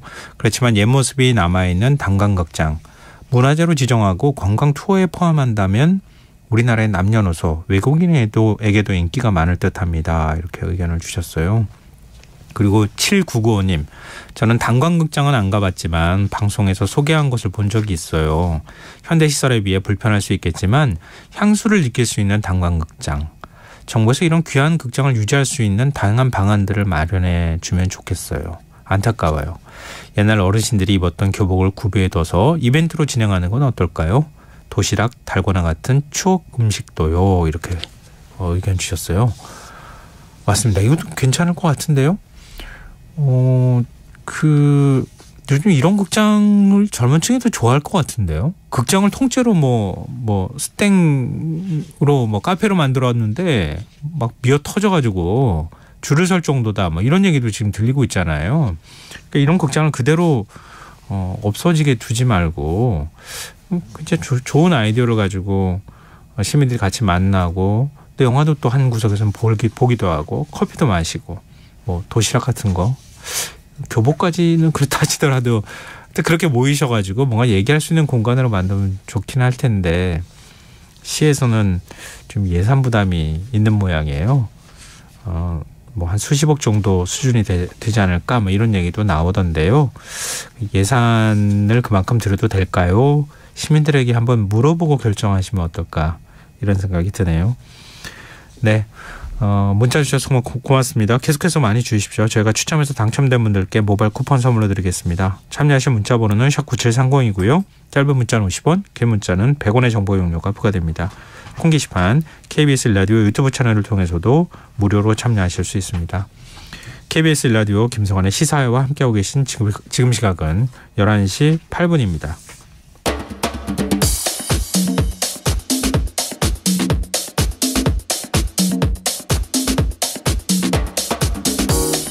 오늘 일어난 세상 곳곳의 소식들 당일 배송으로 전해드립니다. 밤참 뉴스 이영경 뉴스캐스터와 함께하겠습니다. 안녕하세요. 네, 안녕하세요. 네, 제가 좀 마음이 급했어요. 부를 때 왜냐하면 산불 소식이 또 전해져가지고요. 네. 강원도 지역에서 집중적으로 산불이 발생했다고 하네요. 하루에도 한두 건이 아닌 크고 작은 산불들이 발생을 하는데 오늘 전국에서 12건의 크고 작은 산불이 발생했는데요. 말씀하신 것처럼 오늘 오후 12시 47분쯤에 화천군 화천읍 중리에서 불이 시작이 돼서 지금 2시 48분에 산불 대응 2단계를 발령을 했습니다. 평균 풍속이 초속 7m 이상일 때 산불 대응 2단계를 발령하게 되는데요. 불이 난 지역은 낮에는 최대 순간 풍속이 초속 8m가 넘는 바람이 불었습니다. 지금 해가 져가지고요. 진화 헬기는 철수를 시킨 상태고요. 산불 진화 대원 700여 명을 투입해서 야간에도 진화 작업을 이어가는 상황이라고 산림당국이 설명을 했습니다. 8시 기준으로 봤을 때 지금 진화율이 한 70% 정도 되고 남아있는 불길도 1.4km로 파악이 된 그런 상황인데요. 진화 헬기가 이제 철수가 되면 이제 인력으로만 밤새 이제 버텨야 되는 상황이기 때문에 지금 그런 부분들이 굉장히 걱정이 되고요. 절반 정도 지금 보면 진화율 한 70%가 절반 이상을 조금 끈 그런 상황입니다. 그리고 당국이 이제 진화에 애를 좀 먹으면서 주민 대피령이 내려지기도 했습니다. 그리고 산불 구역 안에 통신부대가 있대요. 그러니까 철조망 같은 장애물이 있을 수밖에 없잖아요. 그러다 보니까 진화에 굉장히 어려움을 겪고 있고요. 시속으로 치면 36km의 강풍이 불고 있으니까 불이 굉장히 빠른 속도로 번지고 있는 상황입니다. 오늘 말씀드린 것처럼 12군데 산불이 발생을 했는데 그중에서 10곳에서는 지금 불을 끈 상황이고요. 화천 같은 경우는 지금까지 진화 작업이 이어지고 있습니다. 그런데 강원도 지역에서만 5군데에서 산불이 났다고 그러잖아요. 그리고 지금 제천의 봉황산 산불이 재발화가 돼가지고 소방당국이 산림 진화 작업에 나간 상황인데요. 봉화읍 명돌이 봉황산에서 오늘 오후 1시 5분께 불이 났습니다. 일시적으로 수십 가구 대피령도 내려진 상황이었는데 여기도 이제 바람이 강하게 불고 그러면서 산등성이 3개가 불에 탔고 불탄 면적보다 불이 붙어있는 면적이 더 넓다. 이런 얘기들이 나왔었는데요. 7시께 큰 불을 잡고 잔불 진화 작업이 진행 중이었습니다. 그러니까 거의 다 불을 껐다 이렇게 생각했는데. 네. 1시간여 만에 반대편의 구왕리 방면에서 지금 재발화가 된 상황이고 9시 30분까지 들어온 소식을 정리를 해보면 세력 범위를 넓혀가고 있는 상황입니다. 장비 17대와 산불 진화 대원을 포함해서 인력만 200여 명을 동원해서 불을 끄고 있는데 밤 되면 이제 헬기 진화 지원을 받을 수가 없는 상황이니까 굉장히 이제 곤욕스러울 수밖에 없는 상황이고요. 포천에 2시 반쯤에 영북면 운산리 야산에 산불이 났습니다. 지금 진화 대원 940여 명을 투입해서 야간 진화 작업을 벌이고 있는 상황인데요. 근데 좀 걱정되는 게 여기 현장 인근에 군 탄약고가 있어요? 있는 것으로 알려졌는데 소방당국에서는 탄약을 모두 다 옮겨놓은 뒤에 근처에 소방차를 배치했다고 설명을 했습니다. 정확한 산불 경위는 이제 우선 불을 끄고 나서 봐야 되는 상황이긴 한데요. 건조한 날씨 때문에 산불이 굉장히 많이 발생을 했고 지금 올해 발생한 산불 건수가 예년의 같은 기간에 비하면 1.5배라고 합니다. 그러니까 건조하고 고온 현상이 이어지면서 산불의 위험이 커지고 있습니다. 강원도에서 산불이 나니까 좀 특히 이제 적경 지역 가까이에서 산불이 나니까 지금 군부대와 관련한 문제까지 좀 있잖아요. 좀 걱정이 좀 되는데 좀 아직 불이 꺼지지 않았다고 하는데 내일은 또 금요일이잖아요. 주말로 이제 서서히 들어가는 상황이라서 진화 헬기들이 집중적으로 이렇게 불을 꺼줘야 되는데 너무 흩어지면서 여러 군데서 산불이 나면 불 끄기가 어렵잖아요. 어렵죠. 추가로 산불이 좀 부디 발생하지 않았으면 좋겠습니다. 네, 그렇습니다. 자, 다음 뉴스로 넘어가 보겠습니다. 학교 비정규직 노동자들이 총파업을 벌인다고요? 네. 오늘도 기습 시위가 있기는 했었는데요. 내일 학교의 비정규직 노동자들이 새학기 첫 번째 총파업에 나섭니다. 전국 학교 비정규직 노조 그리고 전국 교육공무원 직본부 그리고 전국 여성노조연대체인 전국 학교 비정규직 연대회의 여기서 31일 총파업에 돌입한다고 밝혔습니다. 학비연대 조합원이 한 10만 명 정도 되는데 이번에 8만 명 정도가 참여할 것이다 이렇게 그 학비연대에서는 예상을 하고 있는데요. 그럼 네. 요구사항이 있을 거 아니겠습니까?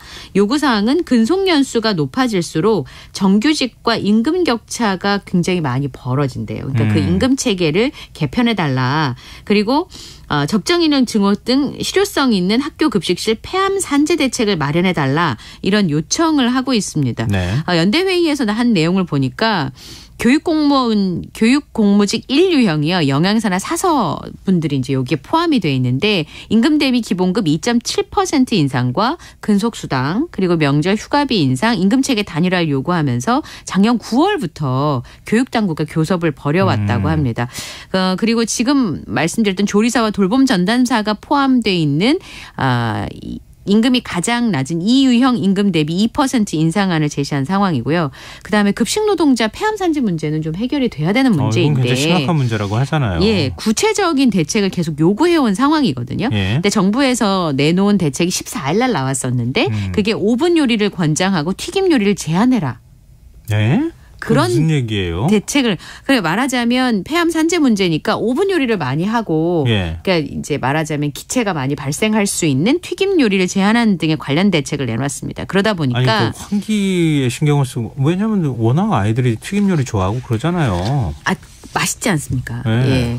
그리고 그런데 이제 그 학비노조 입장에서 보면 교육부가 발표한 게 실질적인 대책이 아니다. 그리고 급식 노동자가 가장 많은 서울, 경기가 제외된 통계를 바탕으로 해서 대책을 마련한 것이기 때문에 폐암으로 죽어나가는 노동 현장을 방치하려는 거 아니냐라고 하는 의심을 하고 있는 상황인데요. 그러다 보니까 이런 부분에 의해서 이제 대책을 요구하고 있는데 오늘도 제가 기습 시위가 있었다고 말씀을 드렸습니다만 네. 교육부에다가 이주호 장관과 면담 요청 공문을 보냈습니다. 그런데 그게 성사가 되지 못했어요.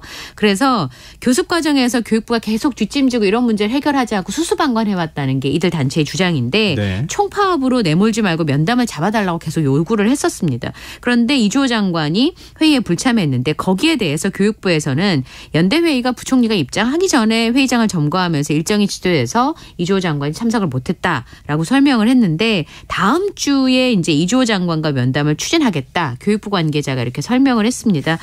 그렇지만 이미 예고한 대로 내일 총파업이 이루어질 예정이라고 합니다. 그렇다면 그 학교 급식하고 돌봄 차질이 불가피하겠네요. 네. 근데 이제 학부모님들이 이 요구 사항에 대해서 공감을 못하는 것은 아닙니다. 그런데 네. 당장 돌봄이랑 급식에 차질이 빚어질 수밖에 없는 상황이니까 아무래도 불만이 좀 커질 수가 있는 상황인데요. 그것도 사실 그래요. 아까 말씀하셨던 것처럼 교섭이 이루어지고 있는 과정에서 교섭이 안 되면은 늘 한쪽만 욕먹고. 그렇죠. 더 적극적으로 이런 부분에 있어서 개선을 하려고 하지 않은 교육당국은 그냥 우리는 상관없어 뭐 이런 식의 태도를 보이는 것도 그것도 좀 모순되는 것 같아요. 네. 그렇지만 이제 파업이 자주 발생을 하게 되고 거기에 대해서 이제 도시락을 싸주고 해야 되는데 아무래도 워킹맘들은 부담이 될 수밖에 없거든요. 네. 또 먹는 거는 그렇게 해결을 한다고 하더라도 돌봄 문제는 참 쉽게 해결될 수가 없는 부분이거든요. 네. 그래서 그런 부분들에 대한 불만의 목소리가 현장뿐만 아니라 온라인 커뮤니티에도 계속 이어지고 있는 상황입니다. 이 차질이 빚어지지 않고 갈등의 문제를 해결할 수 있어야 되는데 네. 참 안타까운 상황이고요. 서울 같은 경우도 어쨌든 급식과 돌봄이 공백이 생길 수밖에 없는 상황이잖아요. 그래서 이전과 비슷한 대책들을 내놨습니다. 우선 대체식을 지급하는 방안, 식단을 간소화한다든지 뭐 도시락이나 아니면 빵이나 우유로 대체하는 방안들을 지금 검토하고 있고요. 돌봄 공격이 이제 문제인데 학교 내 교직원들이 최대한 움직여서 이런 부분들에 대해서 불편이 최소화될 수 있도록 노력하겠다라는 입장을 밝혔어요. 네, 알겠습니다. 자, 시민 여러분께서는 KBS 1라디오 김성원의 시사회와 함께하고 계십니다. 밤참 뉴스 계속 이어가겠습니다. 정부 고위공직자 2천여 명의 재산 내역이 공개가 됐네요. 네. 다들 궁금해들 하시잖아요. 그리고 가끔 관보에 얼마나 들어서도. 부자일까? 네. 그리고 또 그런 부분도 관심이 있는 것 같아요. 얼마나 늘었을까? 자산이. 그렇죠. 그러니까 네. 공직에 있는 기간 동안 자산이 얼마나 늘었고 그건 왜 늘었나? 이게 이제 궁금할 수밖에 없는 상황인데요. 네. 우선은 정부 고위공직자 2,037명에 대한 정기재산 변동사항 신고 내역이 공개가 됐습니다. 정부 공직자윤리위원회에서 행정부에 소속돼 있는 정무직과 고위공무원단 4등급, 국립대학 총장, 공직유관단체장, 광역기초지방단체장, 광역의회 의원, 시도교육감 이렇게 공개 대상자가 정해져 있는 그런 분들의 재산 신고 내역을 관보를 통해서 공개를 했습니다. 네. 평균 재산은 19억 4,625만 원이고요. 그중에서 본인 재산은 52.5%, 배우자는 38%, 직계존비속은 9.5%로 나타났습니다. 전체 대상자의 60.13%인 1,225명이 10억 원 이상의 재산을 보유하고 있는 것으로 나타났고요. 종전의 신고액보다는 평균 2,981만 원이 증가를 한 상황입니다. 73.6% 늘었고요. 26.4% 줄어들었는데 네. 왜 늘었을까 궁금하잖아요. 네. 토지 개별 공시지가 상승, 그다음에 주택의 공시가격 상승으로 이제 공시가격으로 보통 신고를 많이 하니까 네. 그거로 인한 재산 증가가 3,003만 원이었고 그럼 왜 줄었지? 요거는 네. 증권을 매각하거나 채무가 증가한 것으로 재산 감소가 22만 원으로 집계가 됐습니다.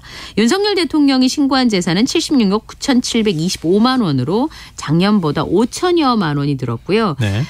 이제 여기서부터 관심이 많이 돼 뉴스가 많이 되는 공직자분들의 얘기죠. 예. 대통령 비서실에서 돈을 제일 많이 가진 사람, 재산을 많이 보유한 공직자는 이원모 인사비서관이었습니다. 검사 출신이잖아요. 네. 검사가 그렇게 월급이 많지는 않은데. 네. 그렇죠. 그리고 이제 비서관이 될 때도 사실 이 얘기가 굉장히 많았었죠. 네. 443억 9,353만 원이고 근데 줄었어요. 1억 7천여만 원이 작년에 비해서 줄어든 재산입니다. 네. 그다음에 김은혜 홍보수석이 264억 9,038만 원을 신고했고 이것도 6천만 원 정도가 작년에 비해서 줄었습니다.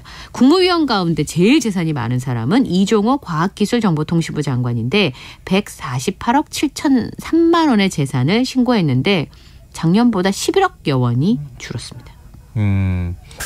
한덕수 국무총리가 85억? 네. 한덕수 그 총리. 뒤를 이어서. 예. 뭐 이게 다 소개해드리기에는 그렇네요. 뭐 60억 뭐 다 이런 식인데. 네, 그러게 말입니다. 네. 일단 가장 재산이 많은 사람은 누구로 나타났어요? 예. 오늘 공개된 공직자 가운데 재산이 가장 많은 사람은 조성명 강남구청장이었습니다. 네. 신고 재산은 532억 5,556만 원. 작년보다 5억 3천여만 원이 늘었습니다. 네.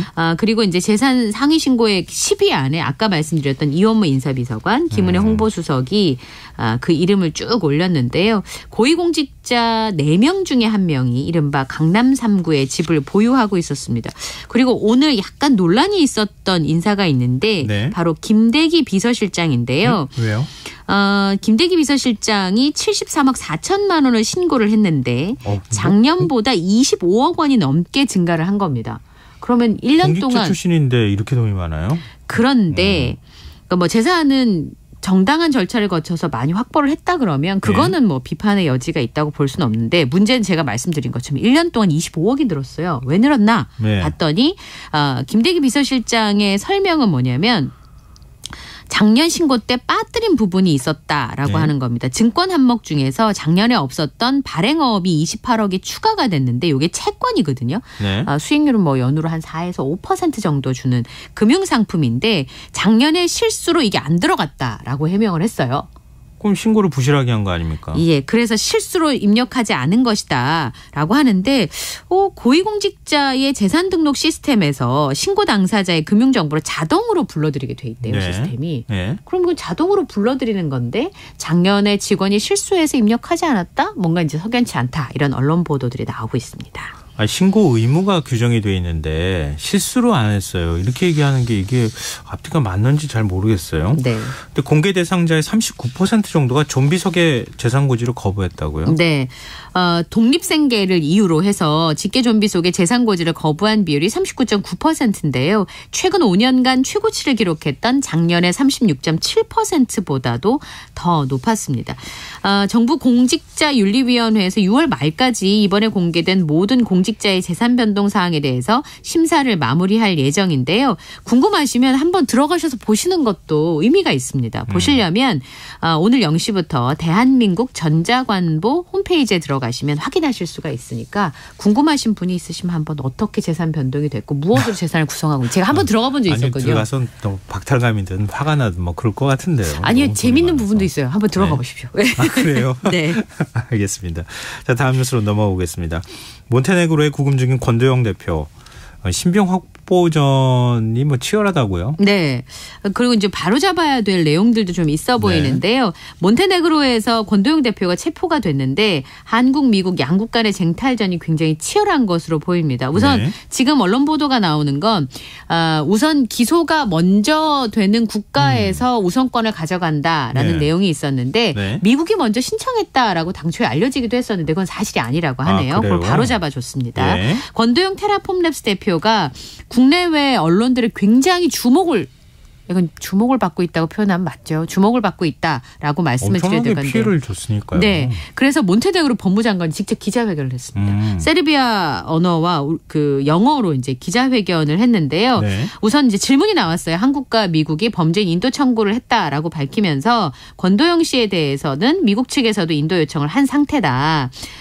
그리고 입수된 노트북이랑 개인 물품은 송환 국가로 함께 넘길 예정이라고 설명을 했는데 어디로 넘길지는 얘기를 안 해줬어요.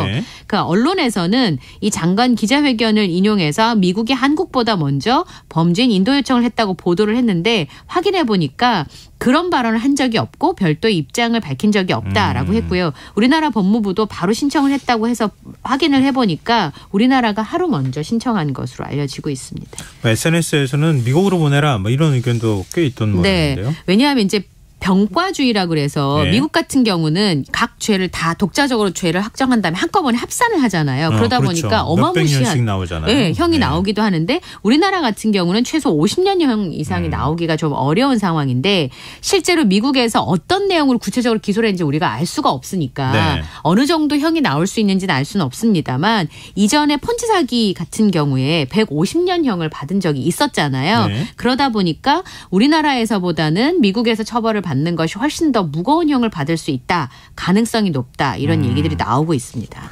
송환이 되기까지는 좀 시간이 걸리겠네요. 왜냐하면 어쨌든 몬테네그로 법원에서 판단을 하게 될 거고요. 처벌을 받아야 움직이게 되는 거니까 기본적으로 국제법상 피의자를 체포한 나라에서 송환국을 정하게 되어 있거든요. 근데 위조 적고 사건에서 형을 선고받으면 형기를 복역한 다음에 인도를 요청한 국가로 인도될 수 있다라고 얘기를 했기 때문에 대법원까지 항소할 가능성이 굉장히 높습니다. 변호인의 입장을 보면. 근데 그 과정이 다 끝나야 송환국이 결정이 되고 그리고 송환이 되어지기 때문에 시간이 좀 걸릴 것으로 보입니다. 네. 현대자동차의 기술직 신입사원 채용. 네. 저도 관심이 많았습니다. 굉장히 많은 관심을 모았는데요. 서류 전형 합격자가 발표됐네요. 현대차 생산직이 킹산직이라고 불리잖아요. 킹 플러스 생산직. 그만큼 이제 선망의 대상인데 평균 연봉만 1억 500만 원이라고 합니다. 서류 합격 결과를 공유하는 글들이 SNS에 쏟아지고 있는데요. 그 발표 후에 포털 사이트에 30만 명이 넘는 누리꾼들이 들어갈 정도로 관심을 끌었습니다. 서류 전형에 합격했다는 한 지원자가 이메일로 받은 합격 문서를 공개를 했는데 서류 전형에 합격해서 1차 면접 대상자로 선정이 됐다라고 하면서 일반적으로 사무직이 아니다 보니까 뭐 토익이나 대학 성적 같은 건 크게 영향을 주지 않은 것으로 보이고요. 산업기사 자격증 같은 자격증을 높이 쳐주는 거 아니냐 이런 주장들이 나오고 있습니다. 실제로 합격하신 분들 보면 국가공인기술 자격증을 보유한 분들이 굉장히 많다고 합니다. 그런데 공장 현장에서 유용하게 쓸 수 있는 자격증이어야 된다라는 얘기들이 나오고 있어요. 근데 현대자동차 기술직들이 연봉이 뭐 1억이 넘는다 자꾸 그렇게 얘기하는데 생산직 기술직은 1억 넘으면 안 되나요? 사무직은 1억 넘어도 괜찮고요. 그런 사고방식을 자꾸 언론들이 보이는데 저는 좀 개인적으로 납득이 잘 안 되더라고요. 이게 생산직에서 이렇게 주는데 흔하지 않기 때문이 아닐까 싶습니다. 그럼 부러움의 대상이 되어야 되죠. 부러움의 대상인 거죠. 알겠습니다. 오늘 밤 참새 여기까지 하겠습니다. 지금까지 이현경 뉴스캐스터와 함께했습니다. 고맙습니다. 감사합니다.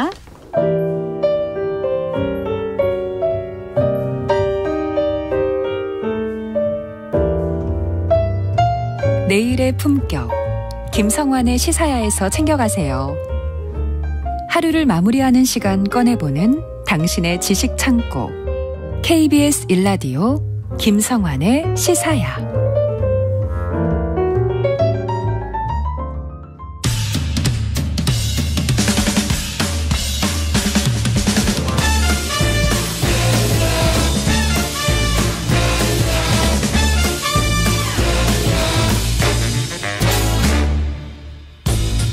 매주 목요일 흥미로운 공연을 소개해드립니다. 일상 속 활력을 찾아내는 시간 무엇이든 보러 가세요. 공연 제작사랑 안영수 대표 오늘도 역시 함께하겠습니다. 안녕하세요. 예, 안녕하십니까. 봄에 걸맞는 희망을 이야기하는 코너 무엇이든 보러 가세요의 공연 알림이 안영수 인사드리겠습니다. 반갑습니다. 네. 알림이. 네, 알림이. 왜 갑자기 또 귀여운 모드로 가셨어요? 아니 그냥 좀 말이 이쁘지 않습니까? 공연을 알려드린다. 그럼 굉장히 좋죠. 네, 게다가 희망을 얘기한다. 괜찮지 않습니까? 오늘 딱 그 스튜디오에 들어오시자마자 마이크 위치부터 이렇게 바로 잡으셨는데 예. 뭔 일이 있어요? 옷도 굉장히 멋있게 입으셨고. 오늘 방금 전에 저희 공연하고 나서요. 네. 관객들이랑 행사를 하나 간단하게 하고 와갖고 기분이 한참 업이 돼서 들어왔습니다. 그 업대로 오늘 예. 한번 좀 해보도록 하죠. 네네네. 자, 그러면 오늘 어떤 작품? 여기 인사말에 뭔가 힌트가 있을 것 같은데요. 네, 제가 희망을 말씀드렸었는데 네. 아주 직관적인 공연 하나 갖고 왔어요. 희망요? 네, 희망. 영어로 호프. 뮤지컬 호프라는 작품 갖고 왔습니다. 호프. 예. 호프, 희망. 예. 어떤 내용일지 궁금한데요? 예, 그것도 또 희망이에요? 내용도? 그 내용도 결과적으로는 희망인데 네. 아마 제 얘기 듣고 포스터나 이렇게 이미지 같은 거 찾아보시면 네. 포스터가 그 느낌이 희망 밝거나 막 이렇게 그 화사하거나 이런 느낌이 아니라 좀 묵직한 느낌의 그런 포스터가 있거든요. 그래요? 네. 그래서 이런 작품이기 때문에 좀 오늘 자세한 설명이 좀 필요할 것 같은데. 약간 반전이 있을 것 같은 느낌? 네, 그렇죠. 예. 네, 사실은 이 작품의 내용을 말씀드리는 것보다 이 작품이 나름 얼마나 대단한지를 네. 말씀을 먼저 드리는 게 괜찮을 것 같은데 괜찮겠죠? 네네. 예. 제가 이 작품 뮤지컬 호프의 제작 과정이랑 예. 이 작품의 성과를 좀 말씀드리고 싶은데요. 네. 2019년 얼마 안 됐습니다. 2019년에 선보인 우리나라에서 선보였던 작품들 중에서 네. 평론가들한테 가장 좀 돋보였던 작품이라는 평가를 받는 작품이에요. 네. 이 작품이 창작산실이라고 네. 창작 지원 프로그램을 통해서 개발된 작품이거든요. 예. 관객한테 처음 선보였던 작품인데 근데 이제 이 보통 창작산실이라는 프로그램을 통해서 처음에 선보일 때는 보통 이제 트라이아웃 이렇게 돼서 정식 공연이 아닌 바로 그 전에 공연 이렇게 트라이아웃 개념으로 제작사도 생각을 하고 관객들도 생각을 해요. 그래서 네. 티켓 금액도 살짝 할인도 좀 있고 그 다음에 이제 좀 어느 정도 시간을 거쳐서 부족한 점을 보완한 뒤에 정식 공연을 올리게 돼 있어요. 근데 처음 공연을 시작할 때는 네. 그러니까 본격적인 공연이 아니라 네. 일단 시범 공연 같은 그렇죠. 그런 느낌으로 해서 네. 좀 더 저렴하게 사람들이 볼 수 있도록 네, 여러 맞습니다. 가지 네. 한 다음에 와 이거 반응 좋아. 네. 그러면 이제 본격적으로 본 공연으로 그냥. 예, 그리고 좀 아쉽다는 얘기가 있으면 살짝 보완도 하기도 하고. 그런데 이 호프라는 작품은 창작산실에서 선정된 이후에 첫 번째 공연을 할 때부터 예. 정식 공연, 그 바로 트라이아웃 다음에 하는 정식 공연의 대관 일정을 미리 확정을 시키고 공연을 준비했었어요. 그 정도로 괜찮은 공연으로 평가를 받았어요. 네, 그래서 저희 같은 사람들은 특히 저 같은 사람은 이제 공연 볼 때 얘네 무슨 생각으로 이렇게까지 하지? 이런 생각을 했었거든요. 공연 보러 갈 때. 겁도 없이. 네. 간도 크네. 이거 했는데 만약에 네. 망작이라는 소리를 듣거나 아쉽다는 소리를 들으면 어떻게 하려고. 네. 그런데 공연을 딱 봤는데 네. 이래서 이랬구나. 이렇게 생각이 들 정도로 처음부터 거의 완벽에 가까운 텍스트를 만들어 놓고 공연을 준비했더라고요. 제작사 대표가 딱 공연 봤는데 와 이래서 그랬구나 이렇게 네. 얘기할 정도면 뭐 메시지도 그렇고 소재도 그렇고 노래도 그렇고 드라마도 네. 그렇고 네. 너무 훌륭한 거예요. 거기에 뭐 저 혼자만의 감상평일 수도 있으니까 그런데 그래도 뭐 제작사 대표가 바라보는 시각 정도면은 완성도가 높다 이렇게 판단할 정도면은 공연 많이 보셨으니까 맞습니다. 네, 공연 자체 기본적으로 짜임새 있고 예. 잘 다듬어지고 맞습니다. 그리고 관객들을 감동시키거나 뭐 어떤 형태든 간에 예. 관객들의 마음을 움직일 만한 요소를 갖고 있다 이렇게 봐야 되겠네요. 배우들의 연기력도 출중하고요. 근데 이제 저 혼자 그렇게 생각했을 수도 있을 텐데 결과적으로는 이제 당시에 있었던 시상식 2019년에 처음 선보였는데 2019년에 당시에 있었던 시상식 예그린 뮤지컬 어워즈나 한국 뮤지컬 어워즈에서 네. 뭐 작품상, 극본상, 연출상 그리고 여우주연상 뭐 등등 해갖고 11개 부분에 수상을 해요. 거의 싹쓸이 했다고 해도 과언이 아닌 것 같은데. 예, 그럼 거의 독보적이었다고 생각하셔도 될 것 같습니다. 그래서 이 작품이 주는 메시지도 그렇고 배역, 그러니까 캐릭터를 활용하는 방법도 그렇고 공연이 갖고 있는 내용, 기본적인 내용도 그렇고 게다가 이제 이 호프라는 게 에바 호프라는 역할 이름이거든요. 네. 호프를 연기한 배우의 연기력이랑 노래도 정말 대단했거든요. 그래서 관객들도 당연히 많이 찾게 됐고 창작 초연에 94% 정도의 유료 관객 점유율을 기록해서 대단하네요. 돈도 벌고 상도 받고 이런 작품이 된 거죠. 네. 대표 입장으로서 보기에는 엄청나게 부럽고. 네. 제가 시샘하는 포인트예요. 네. 자, 그럼 이렇게 부러움을 산 네. 호프란 공연 네. 어떤 스토리를 가지고 있나요? 이제 작품의 줄거리를 제가 말씀을 좀 드리면 될 것 같습니다. 네. 요 지금 배역 이름들이 굉장히 많이 나오거든요. 그래서 네. 좀 잘 집중해서 들어주셔야 돼요. 네. 일단 에바 호프라는 인물이 그게 주인공이에요. 이 인물에 대한 이제 그 배경을 쭉 말씀드릴 텐데, 네. 베스트셀러 작가였었던 베르트라는 인물이 있습니다. 네. 근데 이제 이 베르트가 동경하는 또 다른 인물이 있거든요. 작가, 천재적인 작가. 네. 이 작가가 요제프라는 사람인데요. 이 요제프라는 사람은 어디에도 속하지 못한 채 항상 절망 속에서 글을 쓰거든요. 이런 대단한 능력을 이 베르트라는 사람이 동경하고 있었던 거죠. 예. 근데 이 요제프가 자신의 원고를 태워달라고 이 베르트한테 말을 남기면서 요절하게 돼요. 아, 네. 내 거 내가 그동안 썼는데 태워줘. 네. 그리고 건네줬다는 그렇죠. 거죠. 그리고 죽었어요. 네, 그 원고를 요제프가 베르트한테 준 거죠. 예. 이제 베르트는 요제프의 재능을 지키기 위해서 그 원고를 소중히 다룹니다. 그러다가 그때 당시에 시대적인 배경이 독일이 체코를 점령하면서 이제 시작된 2차 세계대전 때였거든요. 네. 이때 이 베르트가 이 원고를 지키긴 해야 되는데 전쟁에 나가야 되니까는 자신의 연인이었던 말이라는 사람한테 네. 이 원고를 맡기면서 다시 꼭 만나서 자기가 찾아올 거니까 잘 맡아달라고 약속을 하면서 떠나요. 그러면 결국은 이제 그 원고는 마리한테 간 거죠. 네. 네. 이제 이제부터 마리의 또 이야기인데요. 네. 이 마리라는 인물은 이제 전쟁통이니까 막 피난 속에서도 이 베르트와의 약속을 지키기 위해서 네. 원고를 너무 소중하게 지켜요. 너무하다 싶을 정도로. 네. 그런데 이 마리의 모습을 지켜보고 있는 사람이 있는데 그 사람이 바로 마리의 딸인 호프인 거예요. 에바 호프. 네. 네. 네. 이 에바 호프. 다시 원점으로 왔어요. 그렇죠. 네. 그러니까 에바 호프는 자기의 엄마인 마리가 자기는 돌볼 생각도 안 하고 너무 원고에만 집착하고 있는 모습을 계속 보게 되는 거죠. 네. 너무 지쳐가는 겁니다. 네. 그래서 이 호프가 막 전쟁통이니까 총성이 난무하고 막 이런데도 현실에는 바라보지도 않고 원고만 지키고 있는 엄마가 이해가 되지 않으니까 엄마를 벗어나려고 합니다. 네. 그래서 떠나죠. 그래서 떠나려고 여러 가지 노력을 하거든요. 그러다가 이 호프 앞에 카델이라는 남자가 나타나요. 예. 근데 카델이 희망인 줄 알고 만나고 있었는데 결국 카델한테도 배신을 당하게 되고 이 호프는 결국은 돌고 돌아서 자기의 엄마한테 다시 찾아가요. 근데 엄마는 세상을 떠나고 이 엄마가 그토록 소중히 다뤘던 이 원고가 도대체 뭔가 그래서 이 원고를 결국은 호프가 78살에 이 공연의 중심이 되는 법정에 쓰게 되거든요. 원고의 주인이 누구냐에 따지기 위해서. 예. 그때 이 호프가 원고를 갖고 있는 주인이 되어 있는 거죠. 그러면 지금 그 어린 시절에 알아가지고 네네네. 그 마지막까지 거의 일생의 스토리를 다루고 있는 거네요. 예, 이 에바 호프에게 원고는 도대체 어떤 의미인가? 이 에바 호프의 삶을 어렸을 때부터 쭉 관통하는 뮤지컬이라고 생각하시면 될 것 같습니다. 야, 예. 이게 좀 설명이 길어지긴 했지만 이 큰 장편 같은 느낌을 받았어요. 예, 약간 저기 어디 OTT 채널에서 이렇게 좀 나올 만한 그런 내용 같이 그죠? 네. 예. 그러니까 남겨진 원고, 딸 호프에 대한 얘기 이런 네. 것들이 중심축을 차지하면서 맞습니다. 주변의 사람들이 왜 계속 왔다 갔다 하는 이런 거네요. 네, 원고는 계속 쭉 그대로 있는데 그 원고의 마지막 주인이 호프에 대한 얘기지만 원고가 주인공이기도 한 그런 뮤지컬이거든요. 그러네요.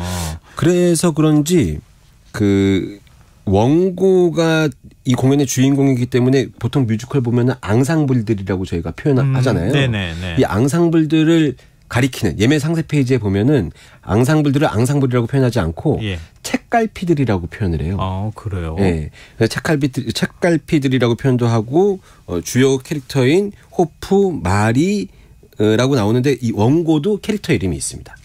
K라고 표현해요. 원고도. 네. 앙상블들은 책갈피, 원고는 K. 예. 그리고 이 원고를 둘러싼 주요한 인물 호프, 마리 이렇게 나오게 되는 거죠. 예. 내용은 조금 복잡하긴 하지만 뭔가 이렇게 큰 서사시 같은 느낌, 그런 걸 좀 받았어요. 네네네. 자, 이쯤에서 우리가 노래 한 곡 들어보면 어떨까요? 노래 한 곡 좋죠. 네. 제가 오늘도 노래를 좀 준비해 왔는데 곡을 설명하기 전에 이 곡을 불렀던 배우를 잠깐 말씀드리고 싶은데 이 작품으로 여우주연상 아까 받았다고 제가 말씀드렸는데 이 여우주연상을 수상한 배우거든요. 예. 김선영이라는 배우예요. 네네. 혹시 들어보셨는지 모르겠는데 네. 위키드도 했었고 지킬앤하이드도 했었고 유명한 뮤지컬도 많이 출연했었던 배우분이시고요. 제가 공연일을 시작했던 시기니까 90년대부터 우리나라의 노래 잘 부르는 뮤지컬 여배우 네. 이렇게 얘기하면 항상 들어갔었던 이름 중에 한 명이 김선영 배우입니다. 네. 이 배우가 호프를 만나게 되는 거죠. 근데 이 호프라는 작품의 그 호프 역할은 78세의 에바 호프를 연기하는 배우가 있고 또 어렸을 때 그 마리의 딸이었던 호프를 연기하는 배우도 있거든요. 네. 근데 이제 김선영 배우는 나이든 역할을 하는데 78살 정도의 나이든 에바 호프를 연기하는데 굉장히 허술하고 허름하고 이런 상태에서 노래를 부르거든요. 네. 근데 그 연기가 혼신의 힘을 다하는 느낌이 전달이 돼서 이 노래가 아주 명곡이 됐고 더블 캐스팅이라는 뮤지컬 배우 발탁하는 오디션 프로그램이 있었는데 네. 당시에 이제 이 호프를 같이 연기했었던 차지연 배우가 네. 심사위원으로 등장해서 이 씬은 한 씬을 딱 보여주거든요. 네. 한 씬만 보여줘도 그 역할 캐릭터가 갖고 있는 이 정서가 어떤 건지 확 전달되는 그런 곡입니다. 자, 그래서 더 궁금해지는 것 같은데요. 네. 함께 듣고 오시죠. 그게 나야 아무도 관심 갖지 않고 아무도 들여다보지 않는 저 혼자 늙고 어느새 낡아버린 원고만 남은 여자. 그래 나야 아무도 손 내민 적 없어 차가운 눈 속 혼자 남아 모두가 잊고 모든 걸 잃어버린 원고만 남은 여자. 잃은 적 있는 사람은 알아 전부를 잃고 남은 게 하나라면 내 자리를 뺏고 내 인생을 망쳐도 그게 내 유일한 세상. 아무도 관심 갖지 마 이제와 들여다보지도 마. 나 혼자 늙고 어느새 낡아 이젠 원고만 남았어. 나 잃어본 적 없는 사람은 몰라 전부를 잃고 남은 게 하나라면 그 하나를 위해 나 전부를 걸어. 그게 내 유일한 세상. 그게 내 유일한 일상. 내가 쉴 곳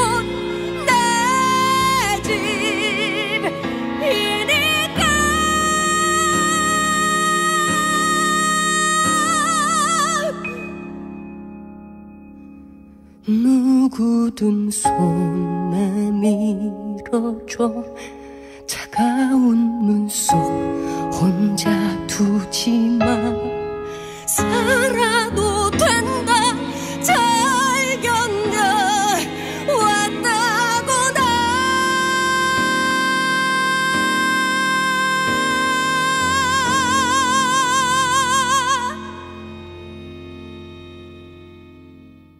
이게 나야 원고만 남겨진 여자. 원고를 지키는 여자. 이게 나야.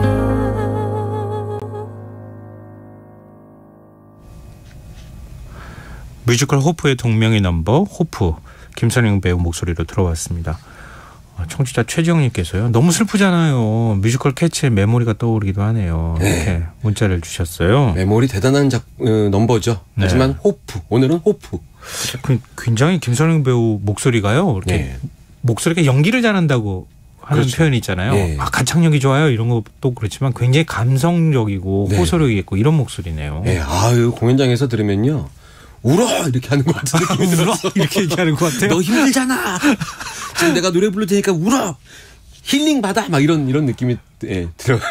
너무, 굉장히 직관적으로 딱 들어왔어요. 예. 굉장히 제가 공연일 처음 시작했을 때부터 계속 뵀었던 배우분인데. 네. 변하지 않고 무대에서 끝까지 지금도 활발하게 활동하는 배우죠. 그리고 이번 시즌 호프를 같이 하시는 배우 두 분이 또 계세요. 네네. 이분들 잠깐 말씀해드리고 넘어갔으면 좋겠는데 네. 한 분은 아시아 최대 규모의 극단이 이제 일본의 사계라는 극단이 있는데 거기서 거기서 수석 배우로 한국인 최초 배우가 있었거든요. 예. 그분이 이제 김지연 배우분이세요. 네. 그분이 이제 같은 역할을 또 함께 참여하시고 예. 또 한 분은 요즘에 이제 한창 화제인 뮤지컬 중에 하나가 오페라의 유령.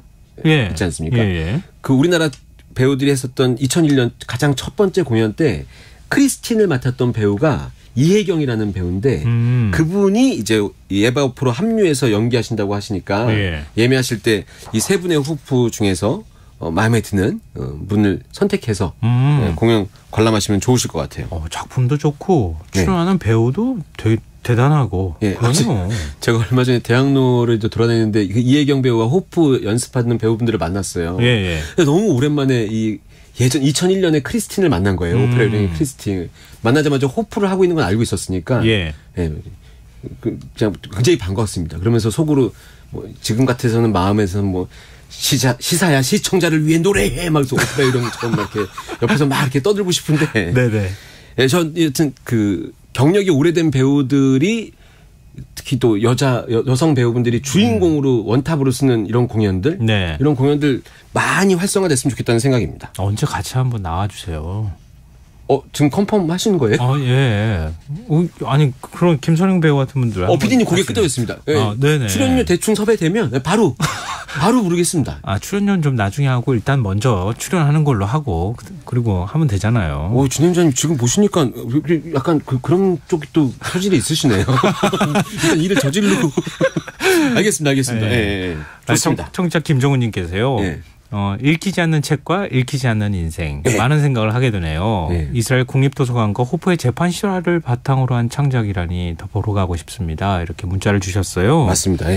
그러니까 이 작품이 던지는 메시지가 이렇게 함축이 되어 있는 것 같아요. 그렇죠. 이 작품 메시지를 조금 더 설명해 드리면 결국은 제가 처음에 서두에 인사드릴 때 희망을 말씀드렸잖아요. 희망을 얘기하는 작품입니다. 내용의 드라마는 좀 굉장히 피폐하고 원고 때문에 평생을 바친 것 같은 느낌의 그런 이야기지만 그렇죠. 극 중에 나오는 호프에게 오랜 시간 동안 옆에서 호프를 사실 대변해주고 때로는 호프의 굴레가 되기도 하고 호프의 욕망으로 보이기도 하고 호프와 싸우기도 하는 캐릭터가 바로 그 원고 K거든요. 그렇죠. 근데 이 K가 호프에게 직접 너는 충분히 잘 살아냈다. 라는 메시지를 전해주는 공연이라고 생각되거든요. 그래서 방금 들으셨던 이 호프라는 넘버를 들으시면서 관객분들이 지금 내 삶이 나쁘지 않다. 난 잘 살고 있다. 이런 메시지를 받으시면서 희망, 힐링을 받아서 그 극장을 나오시면서 그런 메시지를 받고 가세요. 그래서 이 작품이 작품상부터 시작해서 여러 가지 상을 수상한 작품이 아닌가 이런 생각이 듭니다. 어머니가 그 원고를 평생 집착하면서 보관하려고 했었고 어느 순간 자기도 그 원고 때문에 모든 걸 거는 이런 상황이 됐는데 원고보다는 너를 봐. 뭐 이렇게 얘기하는 것 같은 느낌? 마지막 그 법정에서 원고를 놔두고 호프가 떠나면서 이 넘버를 부르죠. 무대 연출은 어때요? 무대는 생각보다 단순해요. 법정 모습으로 되어 있거든요. 근데 법정 모습으로 그대로 되어 있고 원세트가 그냥 쭉 유지되는데 아주 작은 도구의 활용을 통해서 순간적으로 전쟁통에 나와 있는 어떤 그 현장도 표현했다가 기찻길도 표현이 됐다 그러는데 굉장히 연극적이고 드라마틱하고 아까 말씀드렸던 책갈피들의 활용이 너무 뛰어난 그런 연출 포인트가 있는 작품이라고 말씀드릴 수 있을 것 같아요. 뭐 제 귀에는 좋은 작품이니까 꼭 보세요. 뭐 이렇게 얘기해 주시는 그겁니다. 예. 예. 오늘 진행자님이 깔끔하게 정리해 주시네요. 마음에 드시는 거죠? 네, 좋습니다. 김선영 배우는 다음번에 같이 나오는 걸로. 예, 연락을 해야 되는데. 네, 알겠습니다. 자, 마지막으로 노래 한 곡도 준비하셨다고요? 예, 이 작품 원고가 계속 시종일관 나오거든요. 네.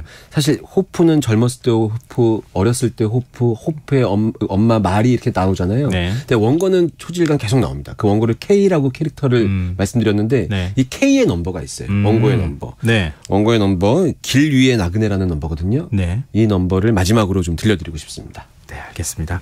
자, 무엇이든 보러 가세요. 랑 안영수 대표와 오늘도 역시 함께했습니다. 오늘 말씀 고맙습니다. 감사합니다. 김성환의 시사양 오늘 순서 여기서 마칩니다. 모바일 상품권 당첨자는 홈페이지 공지사항에서 확인하실 수 있습니다. 끝곡으로 조형균 배우가 부른 뮤지컬 호프의 길 위의 나그네라는 넘버 드시고요. 전 내일 다시 찾아뵙겠습니다. 지금까지 시사평론가 김성환이었습니다. 고맙습니다. 집을 나선 나그네 그에게 세상은 언제나 밤 언제나 겨울 무겁게 내린 눈속 오랜 날을 혼자 서 있었네 내내 혼자서